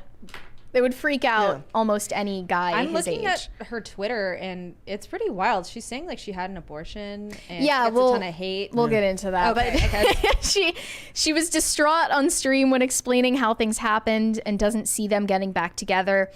Right now, I would say I would not get back together with him, but I'm very emotional. If he comes back, I don't know. Maybe I'm still at a point where I'm too deeply in love with him and I'd still make the same mistake all over again. But it's okay. We're just humans. Everyone makes mistakes. Does her getting the tattoo of him and him not liking it confirm the idea of male icks, or is this just simply a turnoff? It's not really an ick because it's just a straight up red flag. An ick would have to be like she combs her hair away that he doesn't like and he can't explain why. But that's, again, I don't really think guys get the ick. Yeah. She's actually getting dragged for catfishing right now because she wears very intense makeup. But that would be, you know, case du jour for female Twitch streamers. But yeah, about the abortion. It was revealed by another streamer that about 1-2 months into their very new relationship, Laura got pregnant and she ended up getting an abortion while Dante's was still at home streaming League of Legends. No, he was at home playing. He was at home working. He went playing League of Legends. He was going to work. He was not playing video games. He was working. He was both working and playing video games. Language is important here. Semantics aside. I'm your girl. I might get pissed if you were playing video games. I don't care if you're getting paid. Yeah, so this is confirmed. She said she was very upset that this was revealed by this other person who wasn't involved, but she did confirm that she got an abortion while they were dating in late December, and they got together in like mid-October. That was like very early on. I love how our pro-choice society suddenly has a huge problem with abortion now. Bizarre, right? Funny how that works. Well, the reason people think that this is an issue is because Dante's tweeted something as a joke that I think should have had any, you know, mentally stable woman running for the hills. He tweeted back in October last year, just like less than 2 months before she got this abortion. Life hack, stop wasting money on condoms and birth control. If a woman gets pregnant, she can't get pregnant twice. Just get an abortion 9 months right before the baby spawns. Free birth control for 9 months, and you can repeat the process an infinite number of times. Ew. Like, he actually tweeted that, and, you know, maybe she should have seen where his head was at and thought, maybe this isn't a good decision. Maybe I shouldn't be with this person. You know what she said after she saw that? She goes, I think I'm going to get his name tattooed on my chest. Yeah. That's what I'm going to do. Yeah. That's just wild to me. Like, she only got that tattoo on her chest like a few weeks after aborting his child. Like, that is so sickening. Chaotic from the start. I mean, she could have been trying to trap him. There's a way out of this. She can just only date men with that name from now on. Yeah. Not a very common name. It's not going to be easy to find the next Dante's, but yeah, I mean, I think they're saying she dodged a bullet. My point is that he's 22 and his frontal, they're both stupid. His frontal lobe is not developed yet, and he's an idiot because he's 22. They're both idiots. Yeah. He's an adult, but he's an adult idiot because he's a young adult. And he's a 22-year-old getting paid however much to play video games. Like, he's not going to mature for a very long time. Yeah, and he most certainly does have a roster of female simps who are trying to get at him now that he's single, even before he was single. So sometimes it's just too titillating to resist. At least he broke up with her before. At least he had the honesty to end the relationship. The first time I heard this story, I was just like, what's he supposed to do? Well, the reason Wait I longer? The reason I think this has like a wider context in our social fabric is because there's this discourse about forever girlfriends. And, you know, there are all these women who decide to move in with a guy and they split their bills and they decide to act like they are married when they're not, and they're constantly expecting, like, when is he gonna propose? Like, when is he gonna really commit to me? And usually it doesn't work out for them. They break up eventually. It's a disaster. And then a few months later, you see on his Facebook that he proposed to the very next woman that he dated. Yep. That's the thing that a lot of women who are not in the public eye are experiencing in this forever girlfriend trend. If he breaks up with her now, he's the bad guy because she moved out, you know, to be with him. If he waits too long, he's stringing her along. Basically what they're saying is his only option is to be with her forever. Otherwise, he's the bad guy. But what I'm saying is they're wrong. I'm saying it would be villainous for him to keep her stringing her along for years and years on end with no intention of staying with her, no intention of actual commitment, and he for some reason, made the smart decision here, even though he's an idiot. I don't think he made the wrong choice. I think that he did the smartest thing possible in his situation. And it sucks, especially given that they're both in the public eye. But I don't know what the more I don't know a more rational decision is that doesn't include him just not getting what he, like, not living the life he wants to live. He's not happy. He's moving on.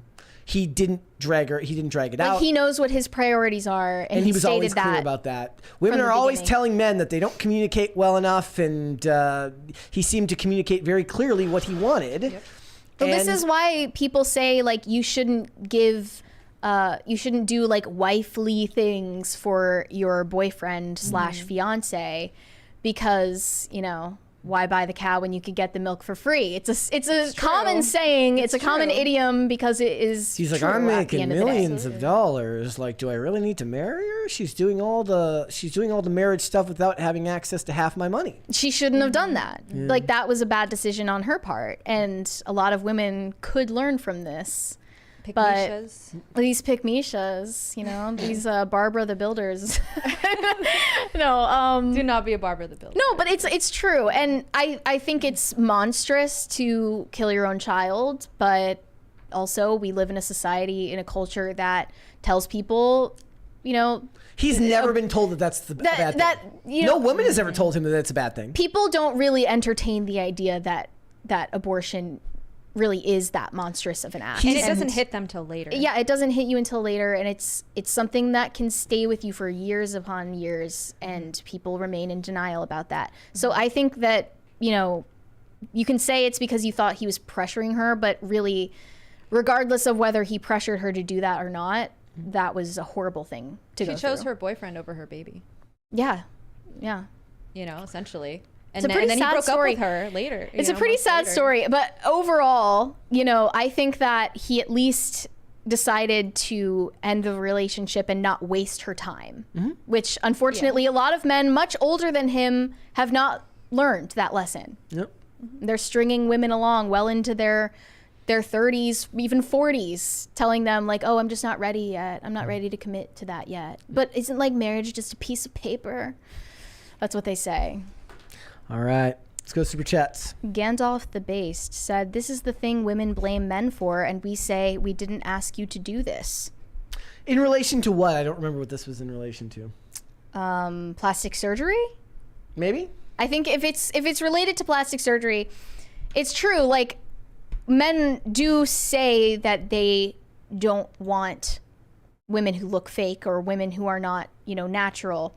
But we were talking about the distinction between stated preferences and revealed preferences. And it's very clear that the revealed preferences of men are fake women. I think that there is a certain level of voyeuristic intent when it comes to social media following, and certainly when you talk about porn, that it's not the same thing as, this is not the same thing as perhaps what they're interested in physically. It's clearly from a voyeuristic perspective that has nothing to do with dating, because none of these men think that there probably are men who think that they have a chance with these random women on the internet that have millions of followers, right? They're delusional. It's not the same thing. I don't think it's the same thing. Who you simp for is not the same thing as your dating pool. I don't think it's the same thing. In the same way that dudes who picked up copies of Playboy didn't assume that they were going to have access to those women. But if they could, they would.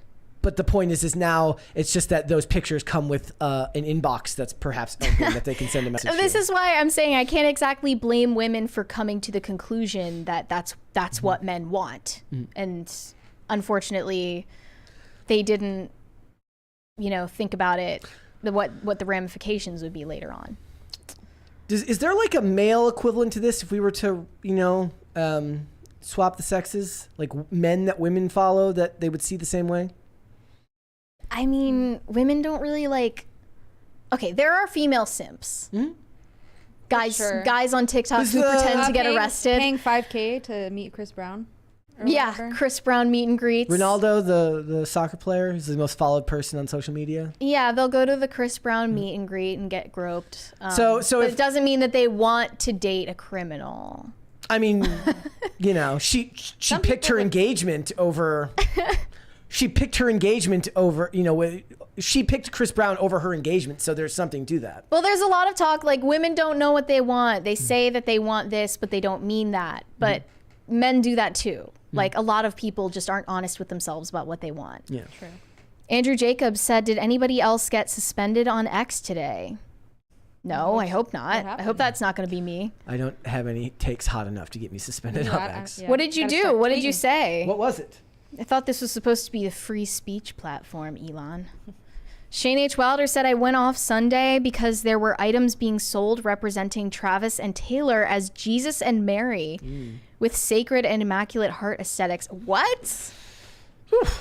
That is gross. Would the female equivalent this to be the women who say they want to settle down with a nice guy, but they date guys who are pieces of shit for like 15 years before they eventually settle down? Is that the female equivalent to what we were just talking about? I guess there is an equivalent. I guess so. I'm trying to think of the example. But we're talking about like physical preferences, Oh, like saying she wants the Prince Charming, but then dating like the Charlie Sheen. Yeah. Is that? I mean, we talk about 26 Canadian dollars from Kyle Dixon. He said Dylan Mulvaney is an example. What? What? But no, I don't think women are attracted to Dylan Mulvaney. The point being that it's pretty widely discussed that men are more visual than women, and men place looks as a higher qualification than women do. So if we're to hold women to that standard, it's not about their looks, it's about their personality. So the way that they, say one thing and do another is saying that you want to date a good guy who you can settle down with, but that's not who they date. They date men that are awful, but they aspire to something else. Because they want it's really a self-esteem issue. Because those women, from the ones I've observed, I'm not going to put anyone on blast, but from what I've observed in people I know, is those women, they feel bad about themselves, and in order to overcompensate for that, they find these men who are total train wrecks, and they hope that they're going to be special enough that this is like, I'm going to be the one that convinces him to change because I want to be convinced that I'm special. Well, yeah, that's obviously not going to work. But isn't Captain Save-A-Ho the equivalent of that? Pretty much. Like, I can fix him, I can change her, I can save her. It's more from the men's perspective, it's I can save her. From the women's perspective, it's I can change The him. one is he'll change for me. It's the picture of the woman who goes to jail for like assaulting a cop, yelling "End the Fed," and it's in the song "Died in Your Arms Tonight" plays with the Lego Movie guy. Like, yeah, it's all the mugshotties. It's yes. Yeah. Greg Duvier said, "Where is Phil to talk about male Swiftie fans?" I mean, I really hope Phil would not be one of those guys in the audience screaming the Taylor Swift lyrics, but maybe I don't know him that well. Pat the Plumber said, my conspiracy on this is it took the Barbie movie for Taylor to understand the patriarchy. That's why she hasn't mentioned it until now. She was definitely the target demo. But the song is 3 years old, so it was made before the Barbie movie came out. I mean, in a way, she is actually making fun of the use of the patriarchy and the use of feminism as a marketing ploy, because the lyric is making fun of someone who has a keychain that says "F the patriarchy" that they bought on Etsy. And the point the point I made last night when I was talking about this with someone was that all that does is prove that she's a slightly more talented artist than somebody who just drops it in your face. I kept drawing comparison to Amanda Stenberg with her activism that's front and center with that stupid song. All it's saying is that she's a two-step thinker rather than a single-step thinker. Yeah, she has discretion. And her lyrics are slightly more evocative. Mm-hmm. But oddly enough, she is the F the patriarchy keychain that she's singing about. I mean, I feel the same way about every celebrity that talks about social justice issues or oppression. When you're a rich person, like, it's fine. You have every right to do that, but rich people have problems too. But my point was always to believe that the average person is going to see it that way multidimensionally is ridiculous, because people don't think that deeply about these things. And they're not wrong, but they're not right either. It's subjective. Like, if you're a billionaire, the public is not going to feel bad for you. It's like, okay, so when Kim Kardashian says, get up and work, it is objectively, like, the whole quote itself is good advice, but to believe that people are going to take you seriously in this case ignores the idea that your celebrity means anything, which it does. So, yeah. Corey Anderson said, shout out to Kara. She is awesome. Kara is shout out. awesome. Shane H. Wilder said, Chris calling his son Tuckman is cringe. Isn't Chris the Tuckman? Oh, no. He is hurting his child all for attention. I didn't even think about it like that. I avoided making that comment. Yikes, yikes, yikes. But that was MrBeast that said that, actually. That Catholic gamer guy said, miss the heart attack inducing crisis party music. I haven't made a truly reprehensible crisis party sound effect in quite a while, but now you've given him the idea. What have you done? There are plenty of loud noises. I like our crisis sound. I like it because it's dance music. How are we going to dance if it's just a bunch of screaming and explosions? Don't do this. Don't change it. Perhaps I'll make a true crime We one can with, ask like, Carter for a new one. Yeah, maybe I can make a true crime one with like sound effects from actual disasters. Oh. Is that too a Twisters morbid? theme? That's a good idea. Have him yell like sound. F the patriarchy. Corey Anderson said, male Taylor Swift fans dry the ladies' underwear quicker than a forest fire on the hottest day of the year at high noon on the summer solstice. See, that's not what I read because beautiful. Alex Clark said on Twitter that she's looking for a guy like this. So men, if you're in the chat and you like Taylor Swift, you know, there's a lady out there for you. She's looking for a GBFF. Yeah. You know, I could be wrong, but I don't think that in real life she would be super into a male Swiftie. That's just what I'm thinking. She might like the idea of it. It's like when women say they want a man who's in touch with his feelings until they actually talk to a dude who talks a lot about his feelings, and then they get what, ladies? The ick. And then, you know, even Taylor Swift decided to date the athlete, not the artsy indie guy. Red Snow said, Hawk Tuah that like button, praise be to Space King. Spit on that like button. Shane H. Wilder said, from the sounds of it, both of these people are idiots and horrible people. Red flags are flying from both sides. I don't think they're horrible people. I think they're just young and stupid. Yeah. I think I'm not going to make that judgment that they're horrible people. They're just inexperienced in figuring out their lives on the fly in the public eye, which is probably the hardest way to do that. Yeah, they probably should have never used their relationship for clout in the first place. Corey Anderson said, Mary, spell Lana Naomi backwards. Hashtag wholesome jokes. Don't do that.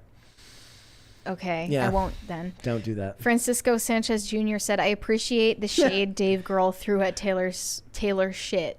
Yeah, he did. He said we call our tour the Errors Tour because we actually perform live. Oh, and then she performs live. And then people were giving him shade because there was like unsold seats, but they were in the not visible section.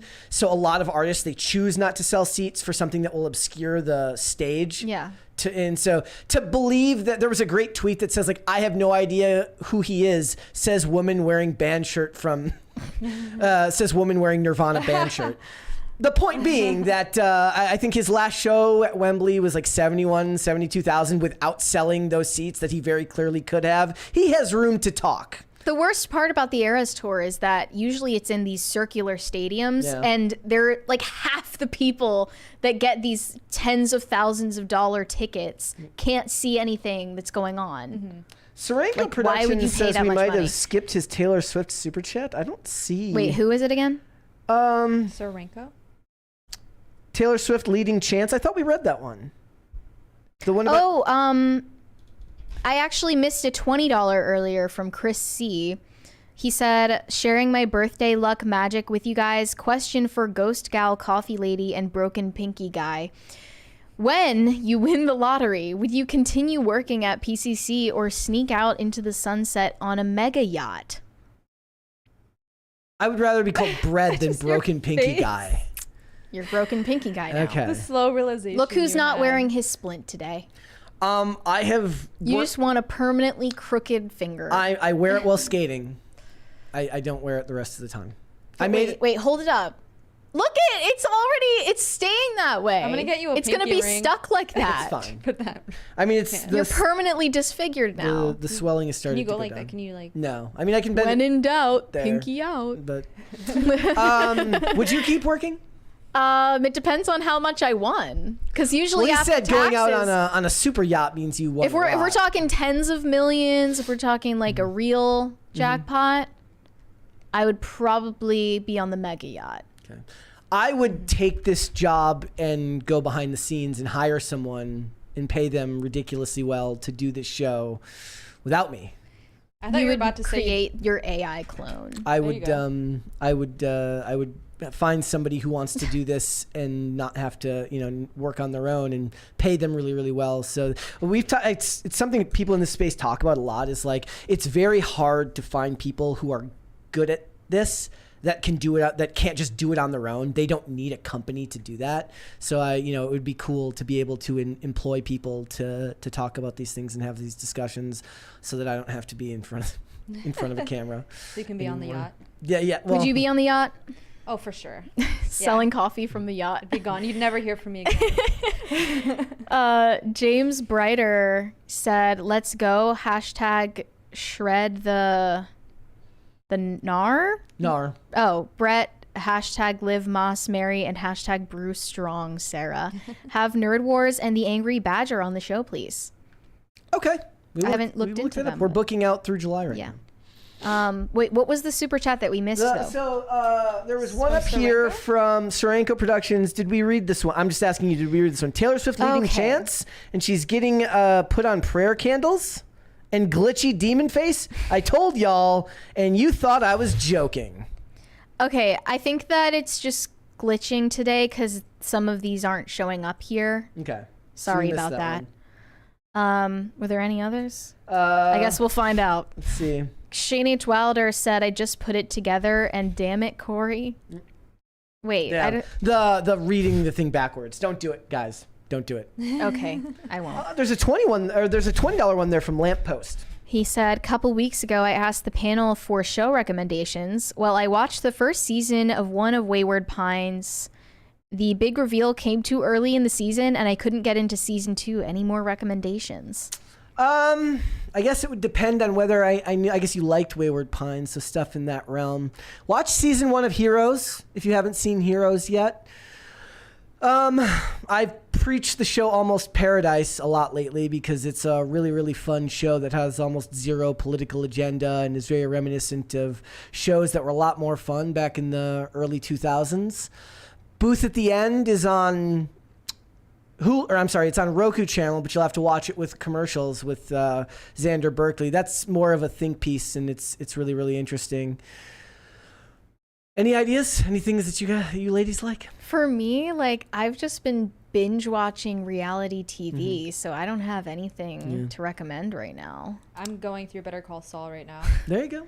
Sarenko Productions said she's glitching super chats. She's getting stronger than I thought. LOL. Taylor Swift is trying to silence the chat. Yep. Confirmed. One of these days, somebody mentioned Justified. Justified is a very, very good show to watch. Somebody left me sent a tweet yesterday that said, what if they did something like Justified and Ozark? And I was like, those are two tonally very different shows. And I didn't even like the Justified continuation, Justified City Primeval. But Justified is a fantastic recommendation and also an example of fantastic in-world writing where all the characters feel like you're part of this deeply, deeply constructed world, and it feels very lived in. So go and check that one out. Is Better Call Saul more of a comedy kind of show, or is it still the same vibe as Breaking Bad? Way less serious, for sure. Okay. More on the comedy side. Yeah. Red Snow said PCC from the deck of the mega yacht USS Crisis Party. That's horrible. Then we run into an iceberg. Right ahead. We're gonna hang out here till 5 because again, they get mad when you end the show early. It upsets people, which is weird. Who's they? Because that's a very good question. I'll tell a story. Oh, story time with Brett. Not a story, but a show that I was watching. So I was watching reruns of the show Crossing Jordan. How do you watch reruns on streaming? Well, I mean, they're technically, I guess, all. You reruns. watch. It's and there's an episode. Okay, There's sorry. an episode in season 1 where a transgender character, it's a trans woman, this is in 2001, trans woman comes in and who has cancer and says to Dr. Macy, you know, I want to die as my real self. Will you cut it off?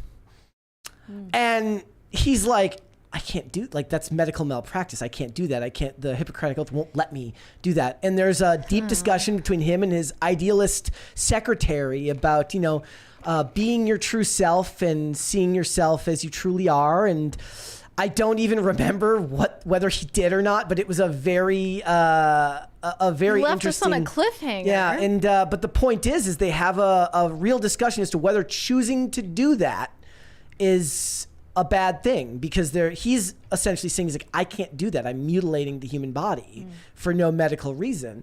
And it's just interesting to see, if you want to, when you say the idea that Hollywood is like new to these ideas now, they're not. It's just that they've become more fully formed in the public consciousness, especially at the academic level, in which the average person who goes to a 4-year college will now be able to parrot back to you a bunch of what is said to them on gender ideology from professors.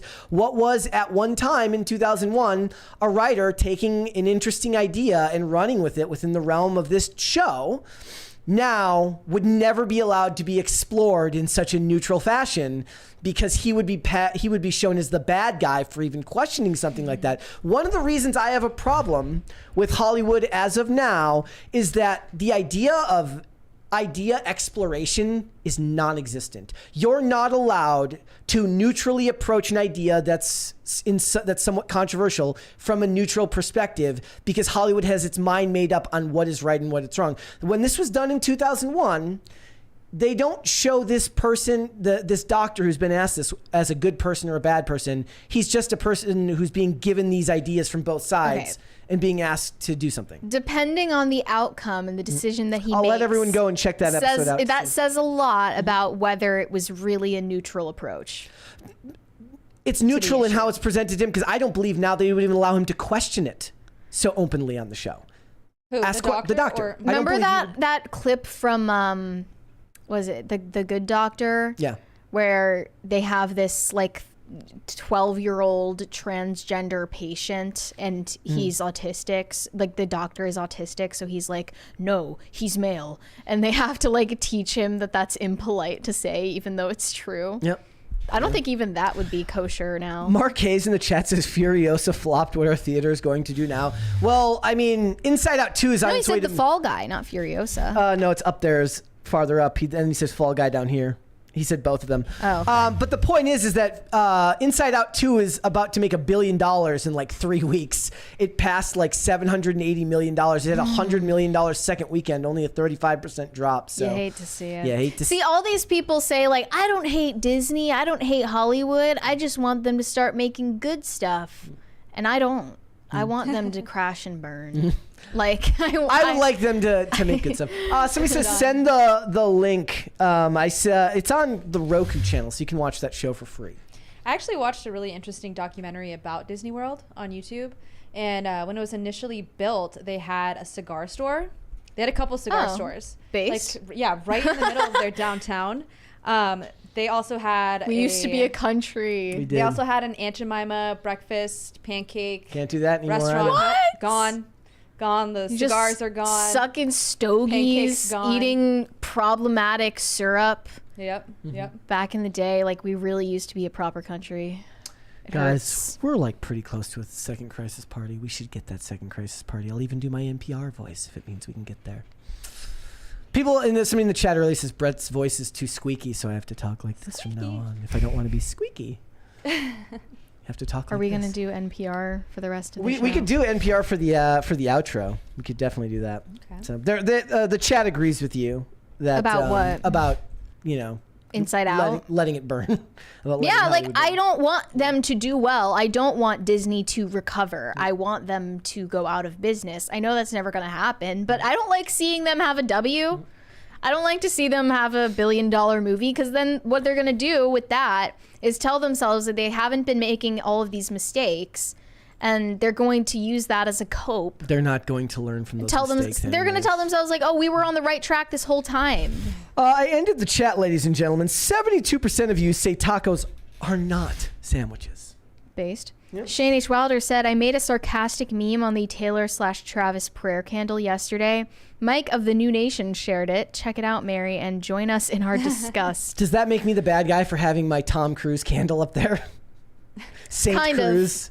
Kind of. Saint Cruz. I personally wouldn't buy. See, Mary is very parody. understanding that she lets me have that candle in the studio. I'm tolerant. She's not a bigot. Who could ever call me a bigot? The Catholic Gamer said, have different music for hostage parties. Okay. It would be hard to program that, but we could figure out a way. Oh, like different music We every have time. the technology. Please add the Hawk Tuah onto the next Crisis Party. Please don't. I Someone don't put want that to on hear there. that every day. It's just... Frankentosh said, Brett, what is the holy grail of your hat collection? Do you own one, and is there a story there? Most of my hats are just like, I have like rare Minnesota Twins snapback hats that I don't really wear on here. Ones that were from the 1991 World Series or from the ALCS or from the 87 World Series that are harder to find. I also have a hat from the Minnesota College that's used in the show Coach that I got as a gift, actually. And the rest of them are just... about 3/4 of my hats are brand new, and some of them are just rare finds that I would find on eBay that were rated as new and still had new with tags and stuff like that. But I don't think there's any. This is probably my favorite of all of them. The Seattle Mariners hat. This Do you one. have a Grailed account? No, I don't know what that is. No, it's like if you want to find all of those Rare ones. No, I don't have one. Oh, I also have I have a camo Twins hat that has an American flag on the inside of the TC. That one I like a lot because you can't find that one anymore. Rhaegar Targaryen said, I'm with Mary. I have not purchased Disney Plus since its inception. Also, the 3 most famous Tysons I know, Kris Tyson, Mike Tyson, and is it Cicely Tyson? Shane H. Wilder said, wait, okay. I think Dubby Nanners said, can we get a Brett ASMR stream? Can we? For a certain amount of crisis parties? No. for I don't no think amount of crisis I don't parties? want to see. The thing is, we want people to actually watch this show, and I don't think the majority of the audience would stay tuned for such a thing. I mean, I still want us to do our silent stream, but you're never going to get on board with that. Shane H. Wilder said, Dubby, don't put that into the ether. Some people want ASMR Brett. Not a bad idea, but I don't think it would actually do us any good. It'd be very bad for the viewers. Like I think the silent stream wouldn't work. Why? I just don't know. I wouldn't be able to do it. A silent talk show? She wants to literally just sit here on stream for 2 hours and not talk. Yeah. Or talk, but have all the mics muted. Yeah, that would and just talk back cool. and forth. Honestly, that's how I watch a lot of content, though. It's like I just have it on the background on mute. In the chat, Blur says Minnesota, Southern Canada. I am not a frostback. I think a Canadian. We should get the chat to try to lip read our conversation. No, and then like the worst interpretations will be put out into the ether. It would be horrible. This is where she said that so and so did nothing wrong, and then we don't want to do that. Potatoes for Seamus said Hawk Tuah. And then we got $20 here from, you got that one there? Cliff Lord, he said, Mary, your thoughts on Fulio's murder yesterday and Ace putting out a video just hours later titled Do It? I don't know about the Ace part, but I do know about the Fulio. Wait, what? He's a rapper. I did not hear about this. He's a 26-year-old rapper who was murdered on his birthday. Oh. Yeah. Was there any explanation for what happened? Like shot and killed. Was it a gang thing? I don't know. Was he really famous? Like kind of. I haven't heard of this person. Sorry, I don't have any thoughts to share. In the chat, Rita says this stream wasn't nourishing enough. Shut your dirty mouth. It's rude.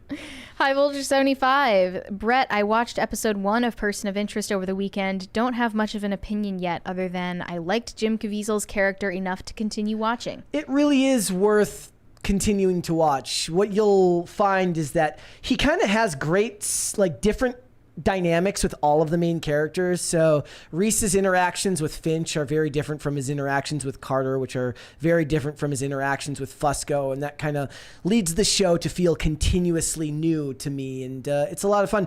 Again, one of my biggest critiques of why I like shows on... Thank you. For instance, the best shows on the USA Network ended up flopping for me in the later seasons when they became more serialized and they started doing like one story the whole time. It was better when they did stories of the week and then kind of fit in the intertwined stories throughout those episodes of the week. Person of interest, the best seasons were the ones that were like case of the week style ones with larger stories built in. I liked it less when it became serialized in season 4. Someone said family of someone he got on their birthday came back and got him on his. Yeah, I mean, I heard that he had choice words for people who had been killed in the past. So Wilden. I didn't know anything about him actually supposedly doing it, but yikes, that's crazy. Yep. I do recommend you keep watching though. It's absolutely worth your time. And somebody said earlier when they said what show would you recommend? Yes, I should have recommended Person of Interest. Well, yes, I You should already recommended it so much. I should have gone through my list of stuff to recommend. How many lists do you have? Like which list is which?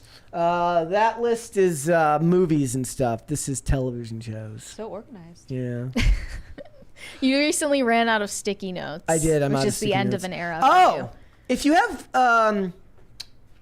you have Hulu, Whitechapel is a really, really good show about these cops who are hunting Jack the Ripper back in the day. It's obviously dramatized, but it's good. It's fun.